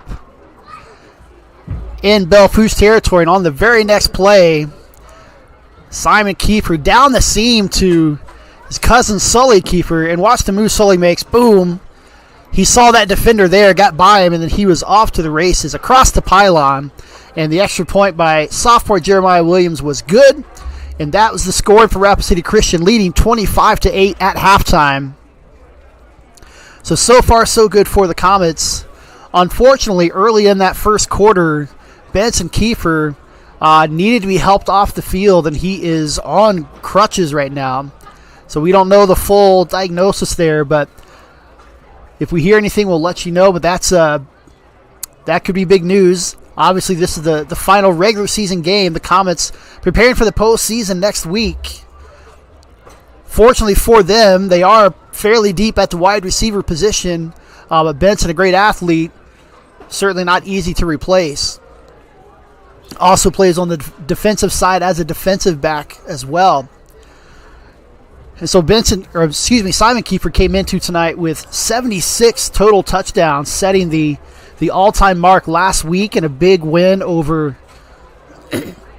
Custer.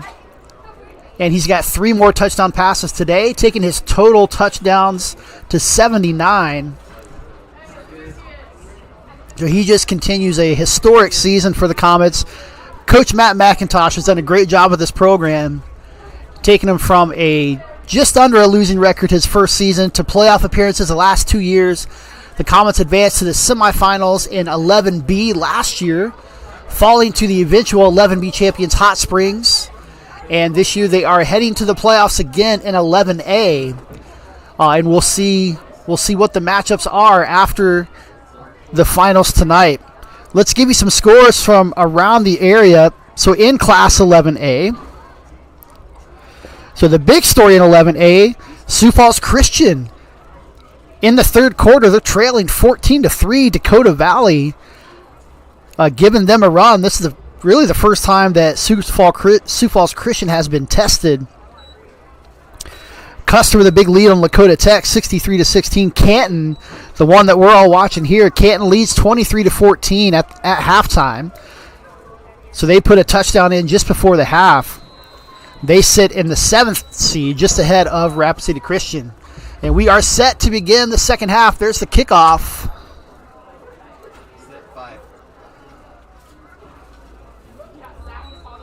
Regan Costigan with the kick reception for the Comets.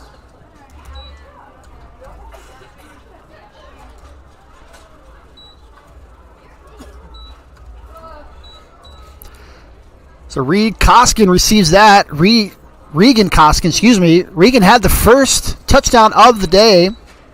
Comets with the first and 10 from their own 35. So Comets will start their first drive, first and 10 from their own 35-yard line.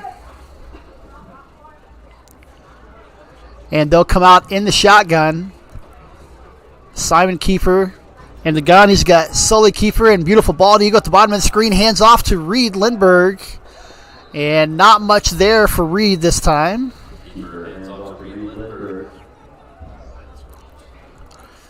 Looks like they stopped Reed for no gain. So second and 10 Comets. So Reed had a good couple of plays in the first half there. Did fumble the ball late. Fortunately, the Comets defense was able to stand tall and keep the Bronx off the board. So no harm done there. Kiefer, quick pass to the right. Little tall for Koskin.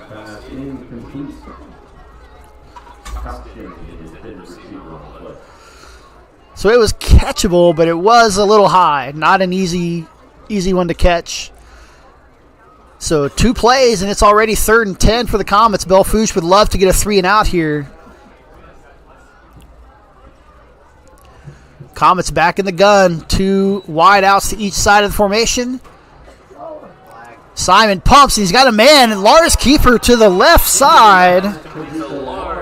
Right on the sideline for first down yardage, but there is a flag on the play.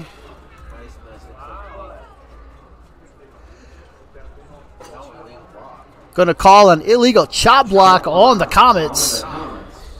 So that's going to back them up 15.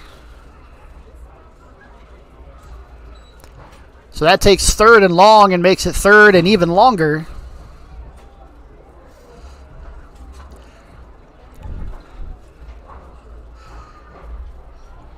This, folks, is what they call 3rd and a country mile. Not a lot of plays in the playbook for 3rd and 25, but again, we know the Comets like to pass it deep, so we'll see what they call here.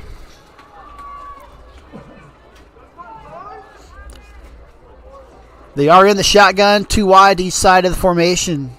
Lindbergh in the backfield. And Simon's going to keep it on a quarterback draw. He gets out to the right side. Not a lot of space, cuts it back inside, gets a few more yards.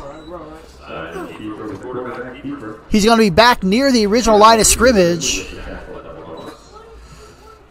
But it is going to be 4th and about 12. So in their own territory here, probably going to be a punt. And Simon does back up into punt formation. So the first punt of the night for Rapid City Christian.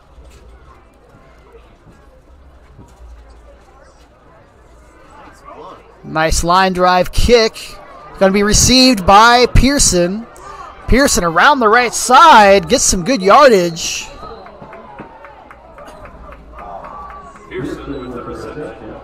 So Gavin Pearson, who had the lone touchdown for the Bronx, a good return.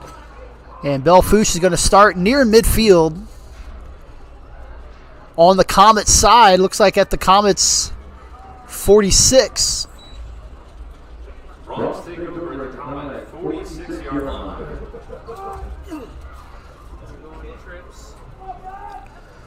So Belle Fourche did what they wanted to. They forced a 3-and-out. Now they got their first possession in good field position.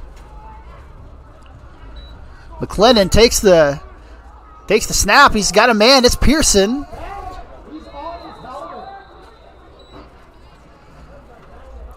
Pass complete to Gavin Pearson. Pearson hauls it in. Good gain. It'll be second and short. We're going to call it second and 3, so 7 yards on that completion.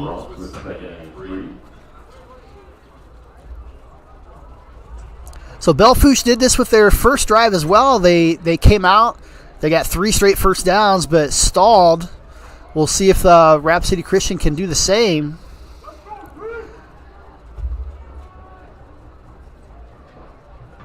McLennan hands it off to Harvey Walding.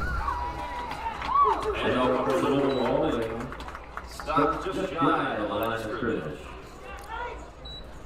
Sets the Bronx up with a third down. So no gain there. Maybe a little bit of a loss. So it's going to be 3rd and 4 for Belle Fourche. From the Comets 39. So we approach the 9-minute mark of the third quarter. McLennan in the gun. He's got 4 wideouts, 2 to each side of the formation. And he's looking. Nobody there. He's going to run for it. But he's going to be stopped short. Reed Lindbergh was there for the tackle.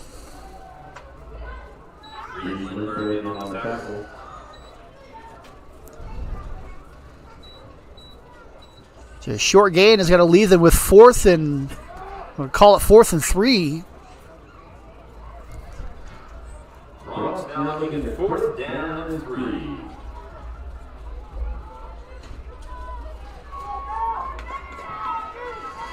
Back in the gun, 4 wide. He's got Walding to his right, does McLennan. McLennan in the gun where he's been all night long. And he's going to keep it, goes around the right side. He's got the first down and more. Finally brought down, but not until he gets the first down and a big gain.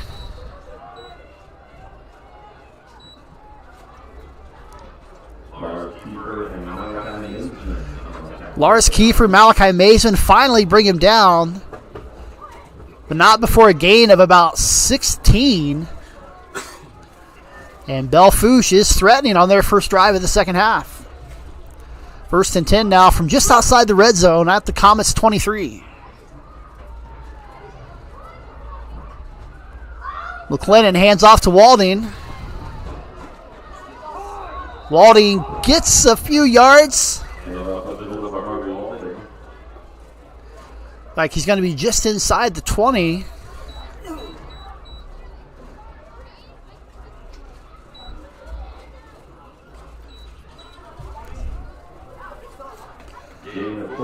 So you got to give credit to Belle Fourche. They came in to tonight 1-7. Really struggled this year, but they have they've put up a fight against a really good Comets team. They cut the lead to 12-8 at one point. Right now it sits at 25-8, but they're looking to add another score. McLennan takes the snap, looking right, rolls right, nobody there, and he is sacked by Garrett Mellendorf. Victor Enriquez was there first. So Enriquez was there to force McLennan back inside, where big number 66 Mellendorf was there to knock him down for the sack. So 3rd and long now for Belle Fourche. That's kind of how it's been for the Bronx. Every time they've started to threaten, they just can't get that big play, other than the one time where they had the big touchdown pass. The Comets looking to hold court again, 3rd and 12. McLennan, that's going to be knocked down. Back down on the line by Reed Lindbergh. Reed Lindbergh was there to knock it down, leading to a 4th and long, 4th and 12 from the Comet 26. 4th down and 12. Ladies and gentlemen, we were thinking an iPhone. AT&T did the coverage. I've got it up here in the booth.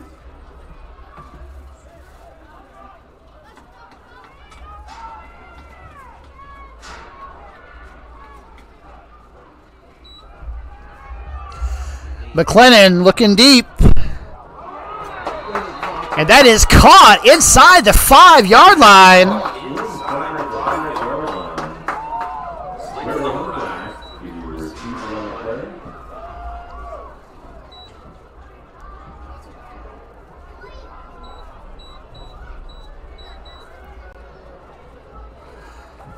So good pass from McLennan to Slayton Humbrack, and they are now set up at 1st and goal from the 5. McLennan in the gun. He's going to keep it himself. Quarterback draw. Goes around the right side. He's going to be stopped just short. But there is a flag on the play. And that's going to back the Bronx up 10 yards. Holding call on Belle Fourche.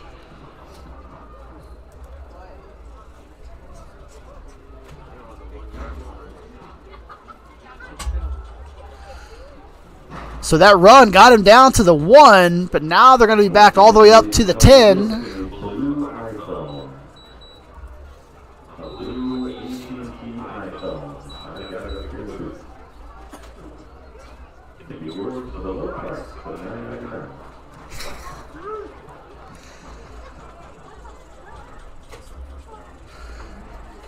So it's 1st and goal, but now from the 15. Little screen pass. Overthrown and intercepted by Justice Beautiful Bald Eagle. And just like that, Belle Fourche was threatening to score. A holding call and an interception, and Rapid City Christian has the ball back. The defense holds up. The Belle Fourche head coach trying to say that ball hit the ground, but to no avail.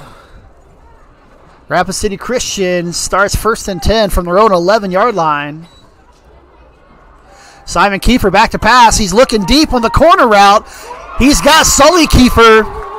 Kiefer's pass complete to Sully Kiefer. Flag. Sully Kiefer makes the catch, but a flag comes out right in that same area.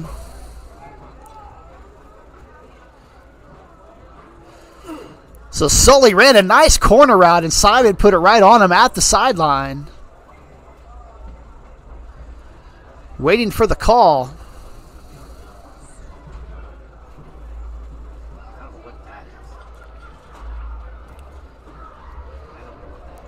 Penalty was called on Belle Fourche.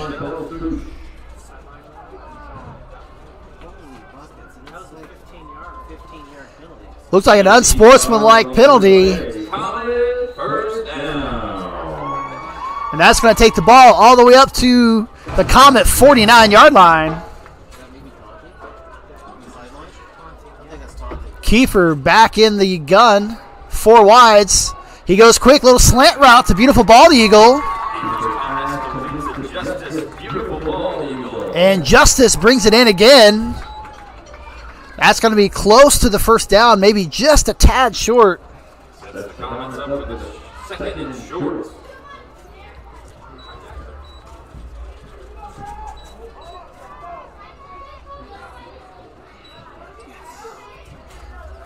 So 2nd short, handoff to Reed Lindbergh. He is hit immediately and taken down in the backfield.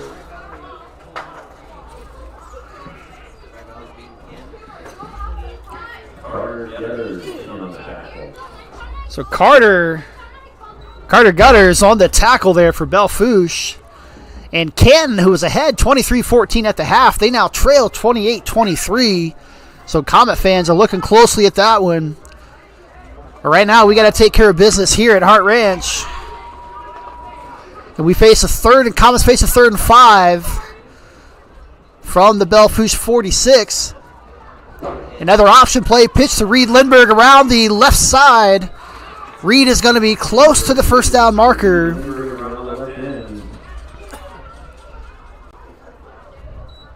They're going to call it a first down.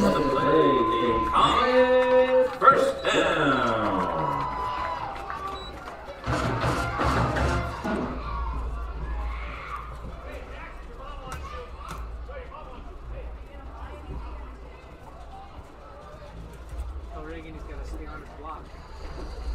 So 3.5 minutes left in the 3rd quarter. Nobody scored yet here, but it is 25-8. Rapid City Christian still with the lead. Back in the gun, 4 wide, 2 to east side of the formation. Kiefer gets the snap, hands off to Lindbergh. Lindbergh, short gain. Keeper hands off to Lindbergh. Short gain on the play. Maybe a yard. So 2nd and 9 now for the Comets. Just inside the Belle Fourche 40.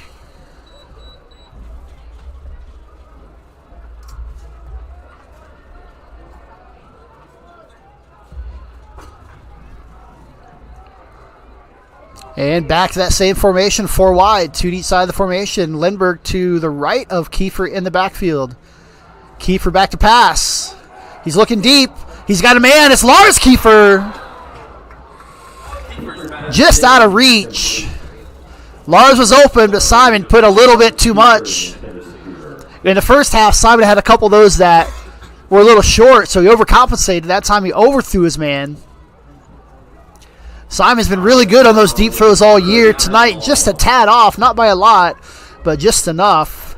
And so big 3rd and 9 for the Comets.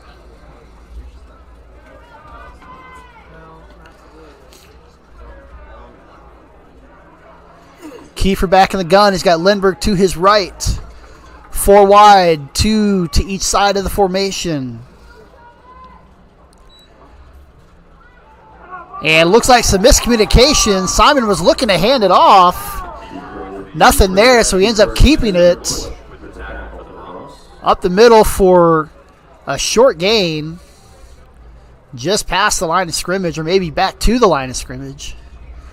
So 4th and 9 for the Comets. Probably going to keep the offense out there, I would imagine, but we'll see what Coach McIntosh chooses to do. Simon is the punter, so sometimes they'll line up and then do a little pooch kick.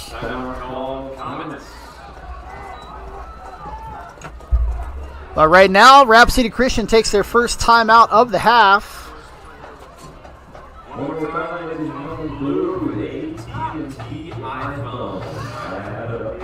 And so just some score updates.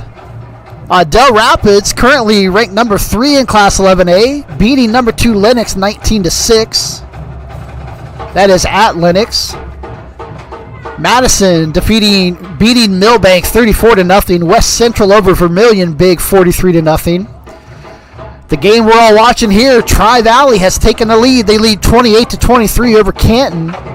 That's at Tri-Valley. 4 minutes left in the third quarter.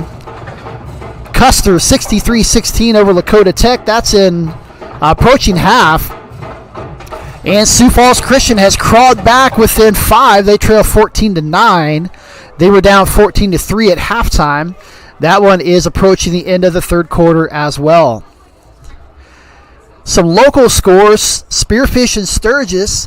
Rivalry game there. Spearfish with a 10-3 lead currently, halfway through the third quarter. Douglas losing 34-0 to Pierre. And in the battle for Rapid City Central currently leads 35-33 early in the third quarter as those two schools battle for the final playoff spot in Class 11 AAA. Meanwhile, Simon Kiefer, beautiful pass to Justice, beautiful bald eagle for a first down gain. So on that 4th down play, Kiefer did a beautiful bald eagle, and the Comets are in business. Ball sitting at the 29-yard line.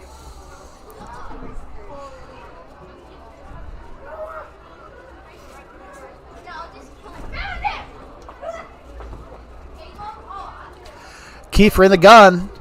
He's going to keep it up the middle. He's got some room. First down, he's going to slide down. But not until he gets a first down.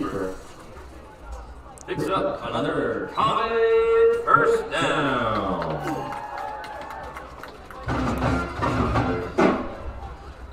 So nice game by Simon Kiefer on the quarterback keeper. It's 1st and 10 inside the red zone now at the 18-yard line for the Comets. 4 wide. Lindbergh to the right of Kiefer in the backfield. And Kiefer back to pass again. He's looking to the left. Into the corner. Just a little over the head of the intended receivers. There were two receivers in the area. Not sure if there was some miscommunication there.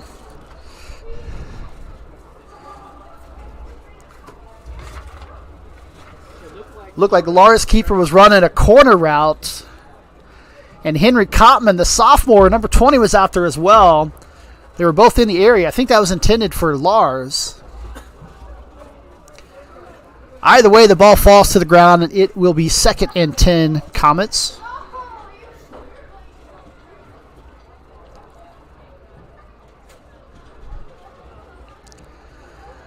Simon back in the gun. He's got 4 wide, 2 to each side. Lindbergh to his right.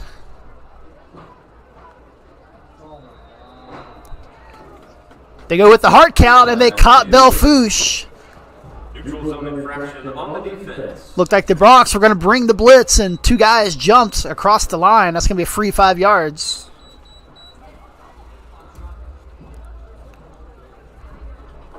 On the encroachment. So 2nd and 10 becomes 2nd and 5. Ball sitting at the 13-yard line.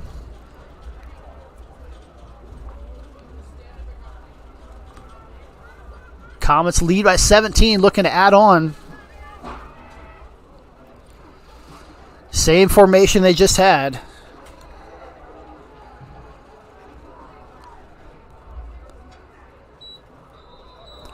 And that time, looks like the Comets are going to give the 5 yards back. False start on the offense. So the line moved, but the ball didn't. Usually, maybe the center was off on that. Should have snapped it and didn't. And so we'll go back 5 again, back to the 18, 2nd and 10. Same formation, maybe 3rd time's a charm. There's a snap. Screen pass. This time, number 25 getting the wide receiver screen. That is Isaiah Coyle. Coyle into the game for the first time. Result of the play, Comet first down. And Coyle all the way inside the 10. It's going to be 1st and goal Comets. As we are under a minute to play in the 3rd quarter.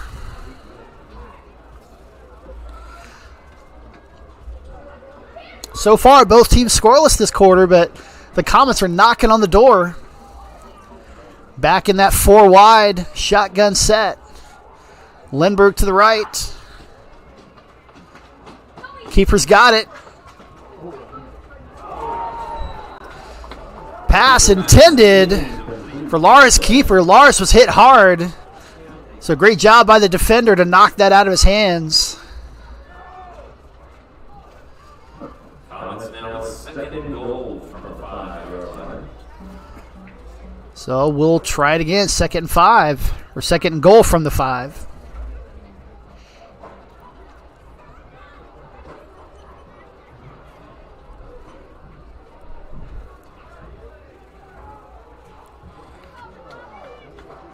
Kiefer in the gun. Lindbergh to his left this time. 4 wide, 2 to each side of the formation.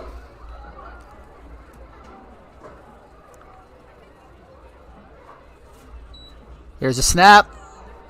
Kiefer up the middle. Beautiful bald eagle is there. Pass complete to Justice. Beautiful ball. And that's a Comet touchdown.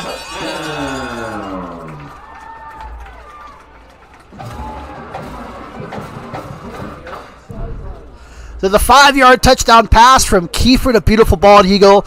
That is Simon's 4th touchdown and career touchdown number 80 as he continues to add on to his record.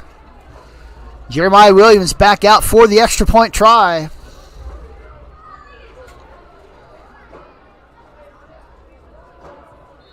And that one just makes it over. So it didn't clear by a lot, but he makes it. Jeremiah 2 for 3 today on extra point tries. And that takes the lead to 32-8.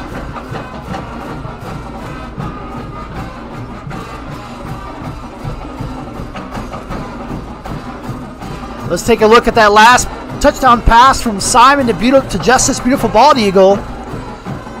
Not sure what happened, but Justice was wide open in the middle of the field. Looked like they ran what we call a little rub route, kind of made the defenders have to choose, and both defenders went with the same receiver. Nobody went with Justice. He was wide open in the end zone for the touchdown.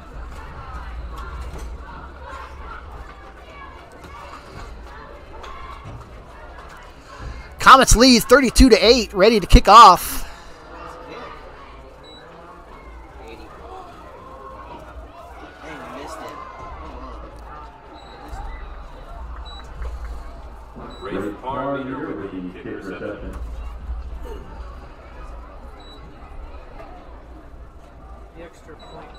So the kick return is brought up to the 38.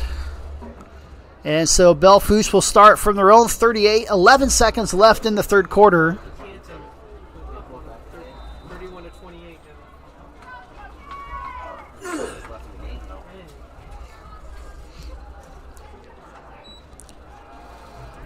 McLennan back to pass. Goes to the right. Underthrown, but a good adjustment by Pearson. Pearson gets by. The defender's still on his feet down the right side. And Gavin Pearson showing some good athleticism. That's the second big catch and run Pearson has had today. He broke the first one for a touchdown. Nearly did the same thing. And that's going to take us to the end of the third quarter. Rapid City Christian leading 32-8 over Belle Fourche.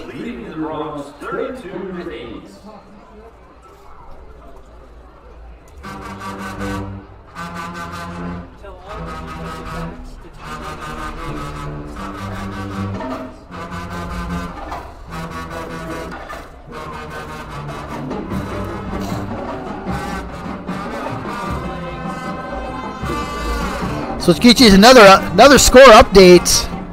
Canton went up 23-14. Tri-Valley came back to take a 28-23 lead, but Canton comes right back 31-28. They're approaching the end of the third quarter, so that sounds like an exciting game going on at Tri-Valley. And again, Rapid City Christian sits as the 8th seed, but they are just a couple tenths of a point away from Canton. If Canton were to lose tonight and Rapid City Christian holds on to win, there's a good chance they could surpass them to take the number 7 seed in the postseason. And the 7 seed, the prize for that is avoiding Sioux Falls Christian, who has been the best team all year in the class. And as I say that, Sioux Falls Christian just scored another touchdown to take the lead over Dakota Valley, 15-14. They are early in the fourth quarter there, so a lot of time to play.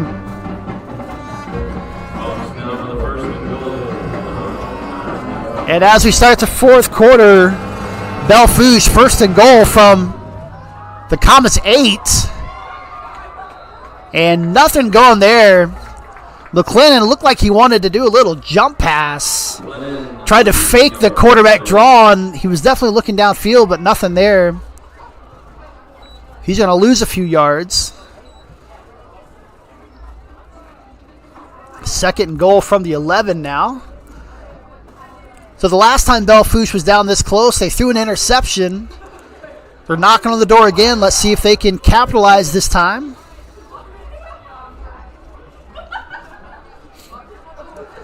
McLennan, screen pass out to Pearson. Pearson, who had the previous touchdown in that big play.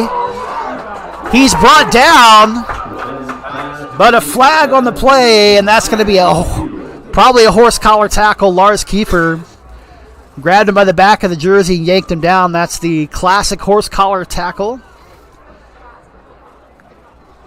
All levels of football trying to eliminate that for the last few years now, just for safety reasons. And so that is the call. So that's going to be a half the distance to the goal.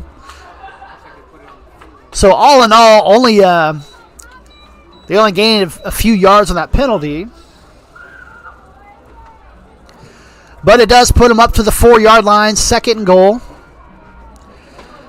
McLennan hands off to Harvey Walding. Walding up the middle.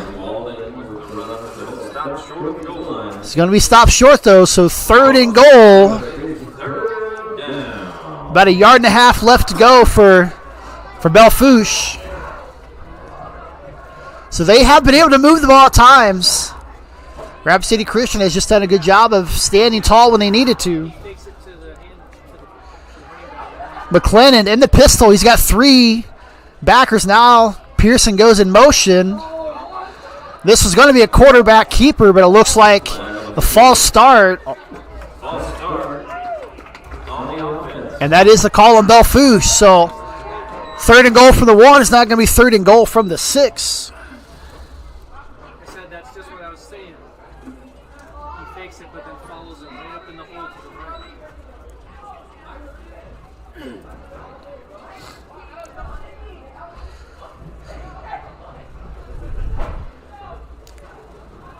On Belle Fourche's last drive, they got down to the 1, but a penalty backed them up. Then they threw the interception. This time they get down to the 1. A penalty backs them up to the 6. Now we'll see what they do here on 3rd and goal. McLennan back to pass. Nobody there. Tries to keep it. He's going to be sacked in the backfield. Sacked on the play.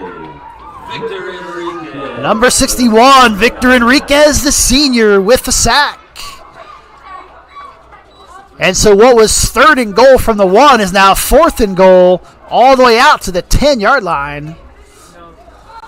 I was watching for the China rounds on the inside there. So Belle Fourche just has not been able to capitalize when they've had this good field position. Rapid City Christian 1 play away from keeping them out of the end zone again. And the common fans letting them hear it, trying to motivate the team. Almost sacked in the backfield. They don't get the sack, but they do keep him out of the end zone. Take it down short of the goal. And so that'll be a turnover on downs again. Belle Fourche for the 2nd consecutive drive get all the way down to the 1-yard line, but do not score any points. It's got to be frustrating for the Belle Fourche coaches. They have had opportunities, but just have not capitalized. Rapid City Christian dodges another bullet, aided by a penalty. It's a false start that backed them up. And now the Comets are going to start 1st and 10 from their own 7-yard line. 93 yards to go. Kiefer's in the gun. He's got 4 wide, 2 to each side. Lindbergh is to his right. And it looks like some confusion there. Simon trying to get his players lined up, but too much time, so they called a timeout to avoid the delay of game. And so the Comets have to spend their 2nd timeout of the half.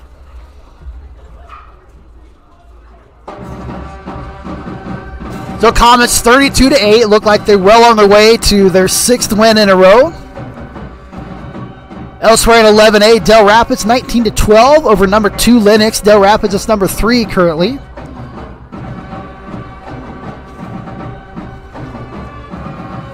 Madison 34-0 over Millbank. Tri-Valley has regained the lead 34-31 over Canton. 10 minutes left in the 4th quarter there, so a lot of time left.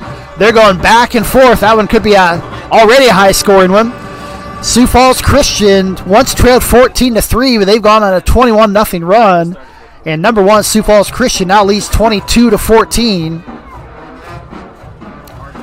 In 11AA, Spearfish still leads 10-3 over Sturgis. As we are back for action here. Kiefer looking down the middle. He's got Lars Kiefer. Lars holds on to it.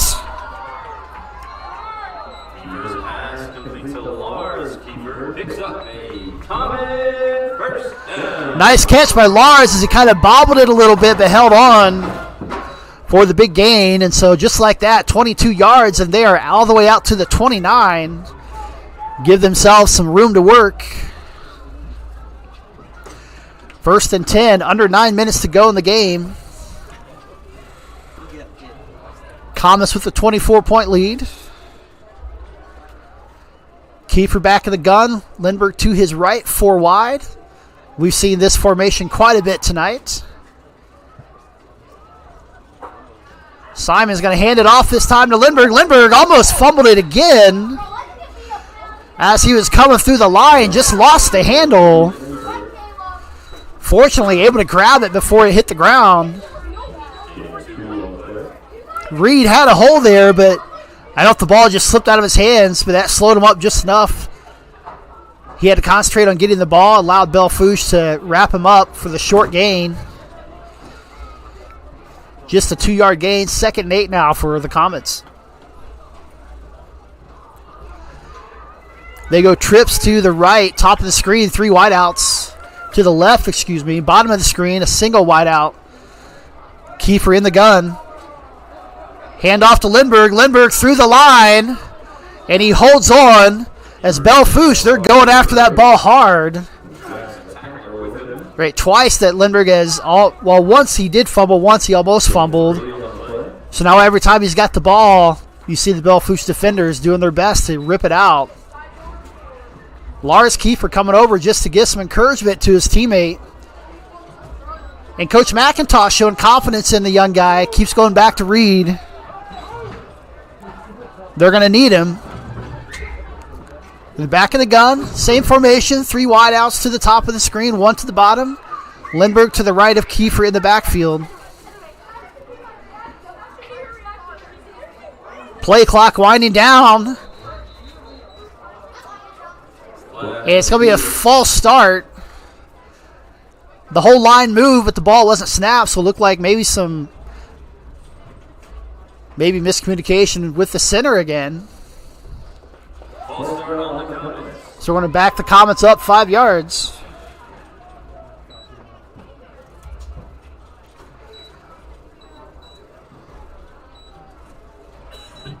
Comets down to 3rd down and long. So 3rd and 5 becomes 3rd and just outside of 10. So about 10 and a half, 11 yards to go. Ball sitting at their own 28.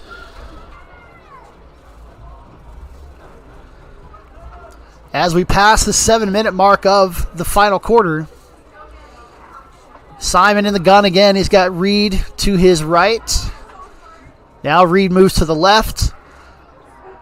Blitz coming around the end. No one picked him up, but Lars Kiefer open. Kiefer's pass complete to Lars Kiefer. And Lars able to bring that down. 1st down.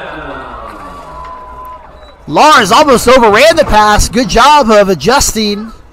Had to slide to catch it, but he makes the catch. And Comets are in business again. 1st and 10 in Belle Fourche territory at the Bronx 39. Kiefer back to pass. He's looking deep to the right side. Lars Kiefer's open again. And just through his hands. Kiefer's pass incomplete. Lars Kiefer, the intended receiver. Lars was open. The pass was on him. Not able to hold on. So we've seen kind of uncharacteristic of the Comets receivers. They've dropped a few balls tonight that have been right there. So they've just been a little off. Some of Simon's passes has been just a little off. The receivers, when they've been there a couple times, just trying to look ahead and dropping the ball. So certainly some things to look at if you're the coaching staff, some things to clean up. 2nd and 10 now from the 39. 3 wideouts to the bottom of the screen for the Comets. Little swing pass to Reed. Lindbergh runs over a guy, runs over 2 guys.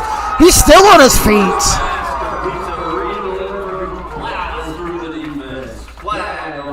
And there is a flag on the field. So we'll await to see what the call is. By Simon's reaction, it looks like he thinks it's going to be called on the Comets, and it is.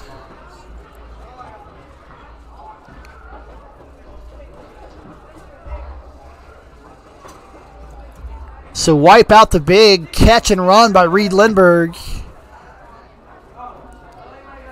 So that was it's 10 yards from the spot of the foul. So they will gain some yards, but not nearly as many as they would have without the penalty.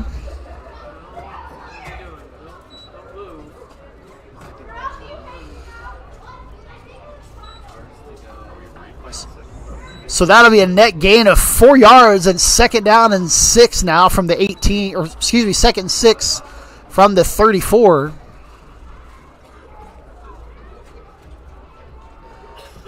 Six minutes to go in the final quarter.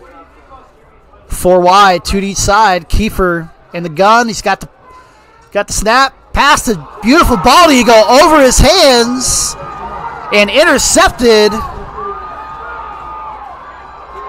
by number 32, and he gets all the way down inside the Comet 25-yard line.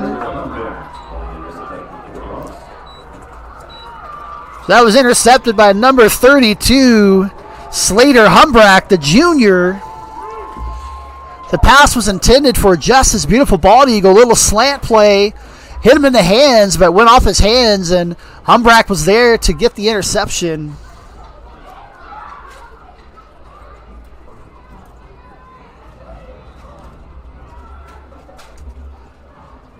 And Belle Fourche with another chance in Comet territory.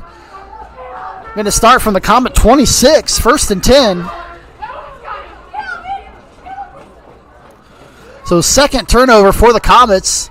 A fumble in the first half, now an interception here in the fourth quarter.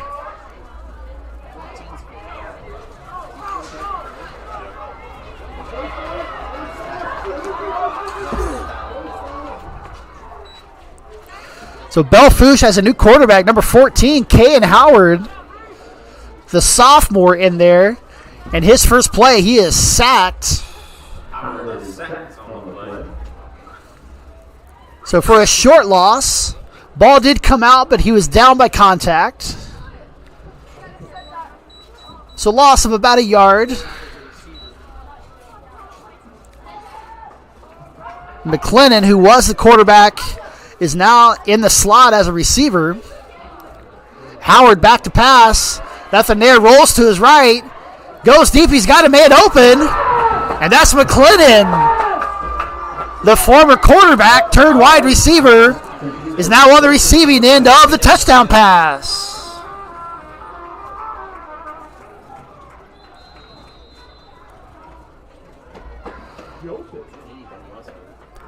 So Joseph McLennan moving from quarterback to wide receiver, and in two plays, his new quarterback Howard finds him for the touchdown pass. So 32-14 with the 2-point conversion to come. Stoppage of clock, though, as we got a Comets player down on the field about the 40-yard line. Trainers out there to take a look.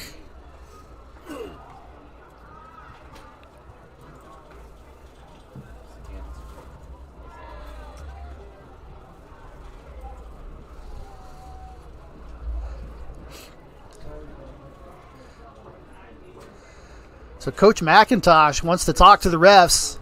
I think he saw something that wasn't called, and he wants to make sure the refs know they missed something. It's like 21, Jacob Moeller. He's just struggling to get up right now.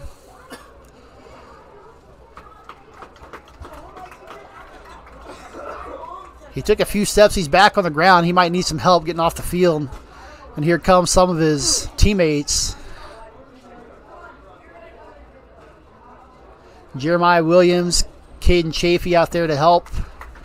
Coach Mack is there. So we didn't see what happened, but Jacob gingerly coming off the field there. Hopefully he's okay. Again, if you joined us late, senior Benson Kiefer came off the field in the first quarter with a knee injury. We saw him on crutches after halftime.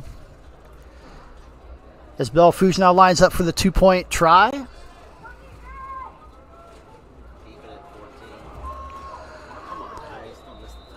And the quarterback, number 14, Kayan Howard, is in for the 2-point conversion. And it's a 2-possession game, 32-16. Comets lead by 2 touchdowns. Still 4:49 left in the fourth quarter. So you got to give credit to Belle Fourche. They have definitely come to play tonight. They have moved the ball well. They've had several opportunities to score. The Comets have been fortunate to keep them out of the end zone a couple times. But not that time. They made a change at quarterback, and Howard, the touchdown pass to former quarterback Joseph McLennan, and then Howard kept it for the 2-point conversion that time. So with 4:49 left in the game, 32-16, Rapid City Christian with the lead. Get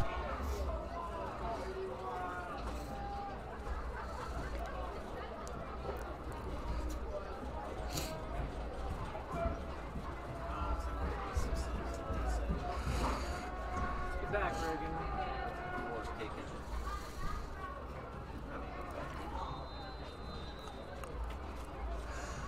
So Comets got everyone up expecting the onside kick. Nobody back deep. And kind of an onside kick there, but good job by the Comets. Look like number 8, Jackson Winter. Taken by Jackson Winter for the Comets. So good job by Winter to fall on that. So the Comets will have it 1st and 10 from their own 44-yard line. Comets with the 1st and 10 from their own 44-yard line. So 32-16, we'll see what the plan here is. If maybe Coach McIntosh wants to run off some clock, run the ball with Lindbergh, or if they're going to just keep doing what they've been doing. Kiefer is in the gun, 4 wide. Reed Lindbergh back there to his right. He fakes the handoff, and Kiefer keeps it. He's going to gain a couple yards. So again, goal number 1 tonight was to win the game. The Comets look like they're on the way to doing that. Goal number 2 is to keep everyone healthy. Not as successful now. Benson Kiefer already out with the knee injury. Jacob Moeller, came off the field needing help. Hoping he's okay. Already have a couple guys out with injury. Jaden Moreno, Braylon Marshall, who got injured in his last game. So you want to try and be as healthy as possible heading into the postseason.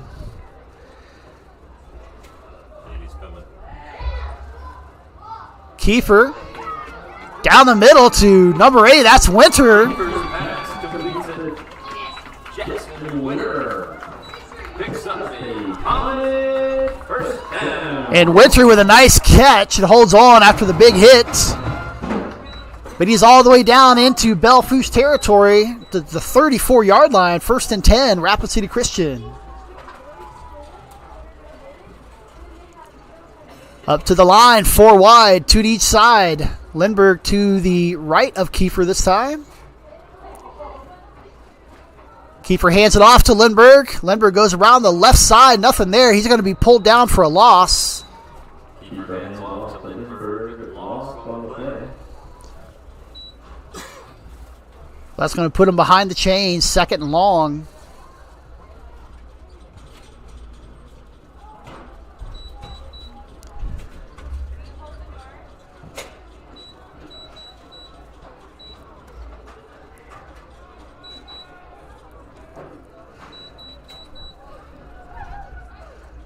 Second and 13 now. Comets have trips to the right, 3 receivers at the top of the screen, 1 to the bottom. Lindbergh to the left of Kiefer this time. The handoff to Lindbergh again, and again he's met in the backfield. Maybe a short gain this time.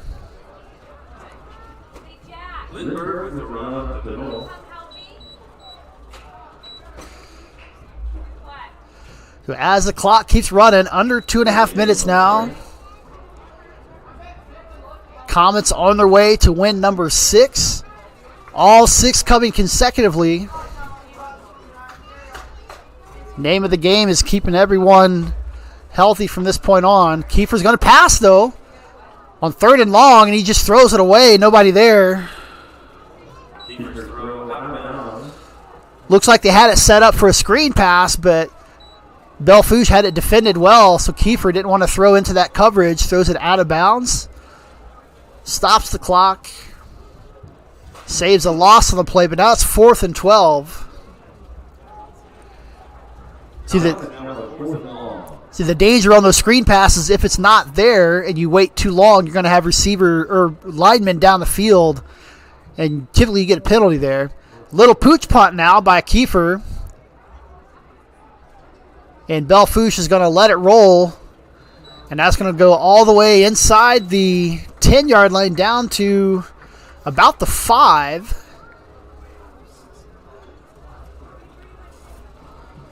Bronx will take over with the first and 10 from around 6-yard line.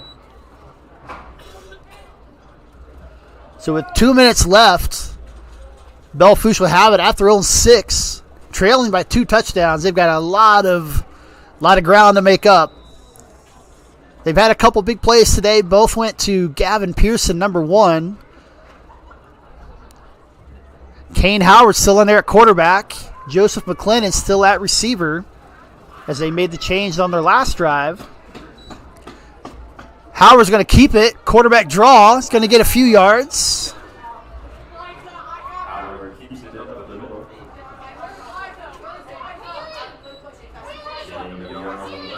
Second down and long. Clock is running. Down to 1:45.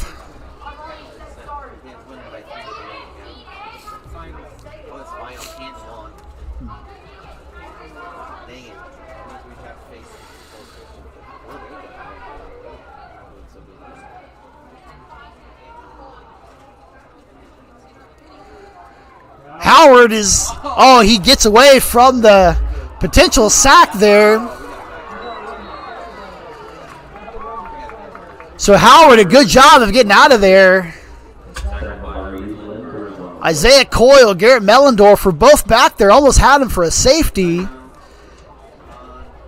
And it almost looked like they ran into each other after they missed the tackle. So Howard showing his ability to avoid the sack there, gets a big gain. So it goes from potential safety all the way out to the 25 and a first down.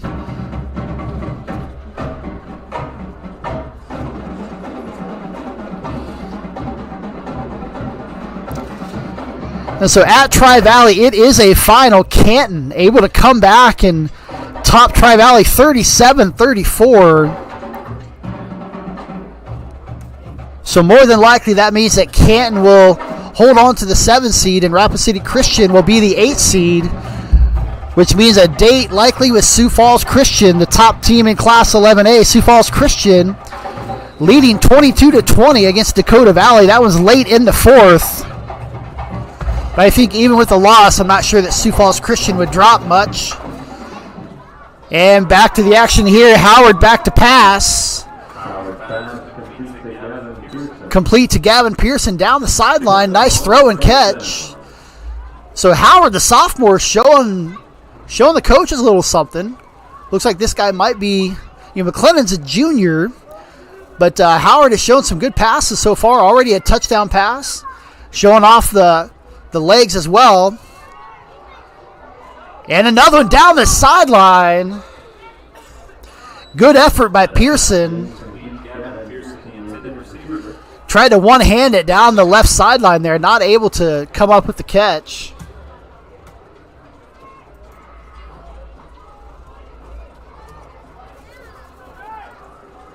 So 56 seconds. Second down and 10. Belle Fourche at their own 43.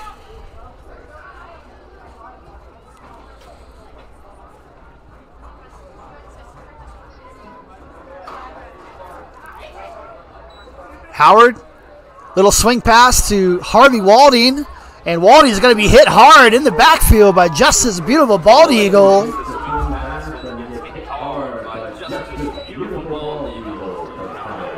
Justice was right there and just put those broad shoulders into Walding, and Walding hit the ground like a ton of bricks.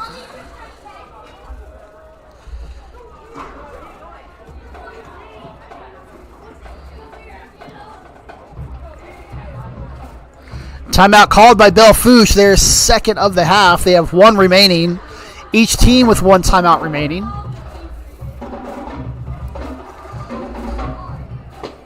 So the Comets, after a slow start to the season, dropping their first 3 games to 3 of the top teams in the class, went out winning 6 consecutive games. This one is probably a little closer than most folks might have expected.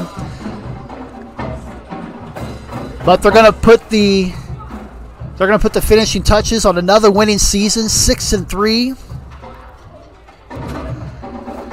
And they're going to have a tall task ahead of them, likely facing the number one team in the class, Sioux Falls Christian. And Howard down the sideline again to Pearson. And Pearson is open. Tell you what, Kane Howard is showing something tonight. Using this as an audition.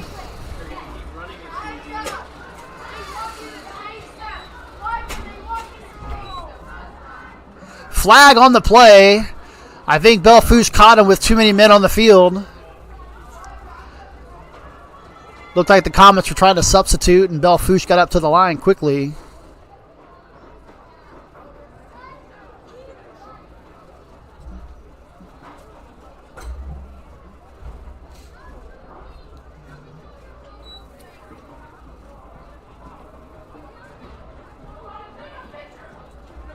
Why is Simon on the field?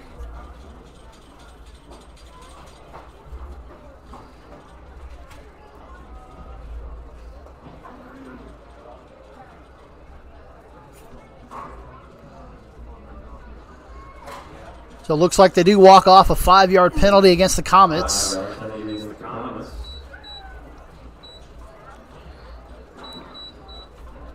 So just over 30 seconds left to play.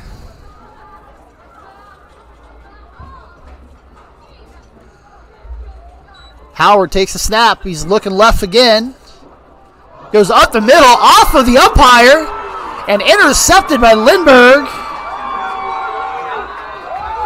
Howard's pass intercepted by Reed Lindbergh. Not sure who that was intended for, but it hit the umpire right in the head. And Reed Lindbergh was there for the deflection and the interception.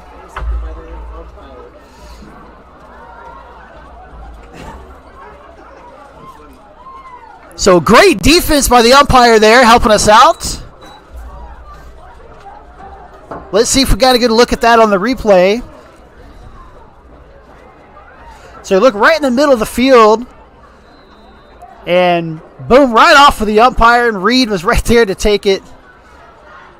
Not the traditional way to get the interception, but Reed will take it. And that's going to end the game as the Comets are going to come out and probably kneel on this ball right off the clock.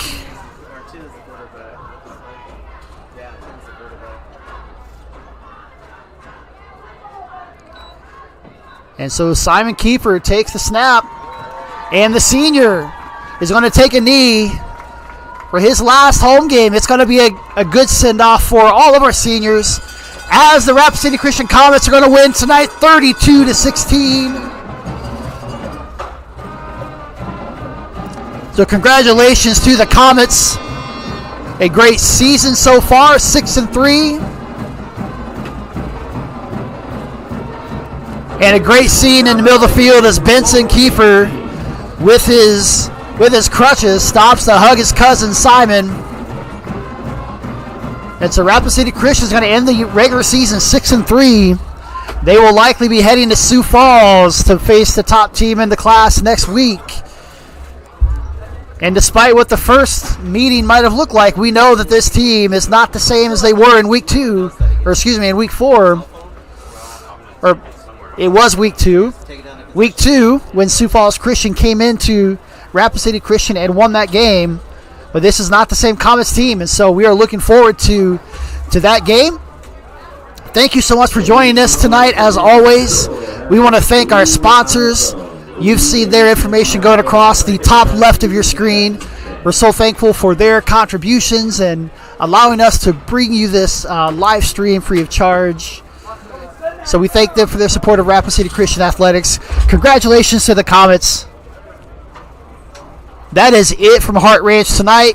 The 2024 regular season is done. It is on to the playoffs. So be looking for that information. But Rapid City Christian likely headed to Sioux Falls to take on the number 1 team, the Sioux Falls Christian Crusaders. To take on the number 1 team, the Sioux Falls Christian. Sioux Falls Christian was able to hold on tonight. They fell behind early, but came back 22-20 with just seconds left, and now it has gone final. Canton battled back, so Canton's going to hold on to that number 7 seed. The playoffs will officially be set more than likely over the weekend, so keep an eye on that. But congratulations to Coach Matt McIntosh. Congratulations to all the seniors for another great season. So my name is Kevin Hess from Rapid City Christian and Heart Ranch. Thank you for joining us. We will see you next time. We do have tomorrow night. We will have a live stream of the Rapid City Christian Lady Comets volleyball team for their final home game of the regular season. So my buddy Sean Compton will be on the call for that. Make sure you join. The varsity game is set to start around 7 o'clock, depending on how the JV game goes. So we hope you'll join us for that. Thanks a lot for joining us tonight. Again, my name is Kevin Hess. We appreciate every one of you for tuning in. Go Comets! Good night and God bless.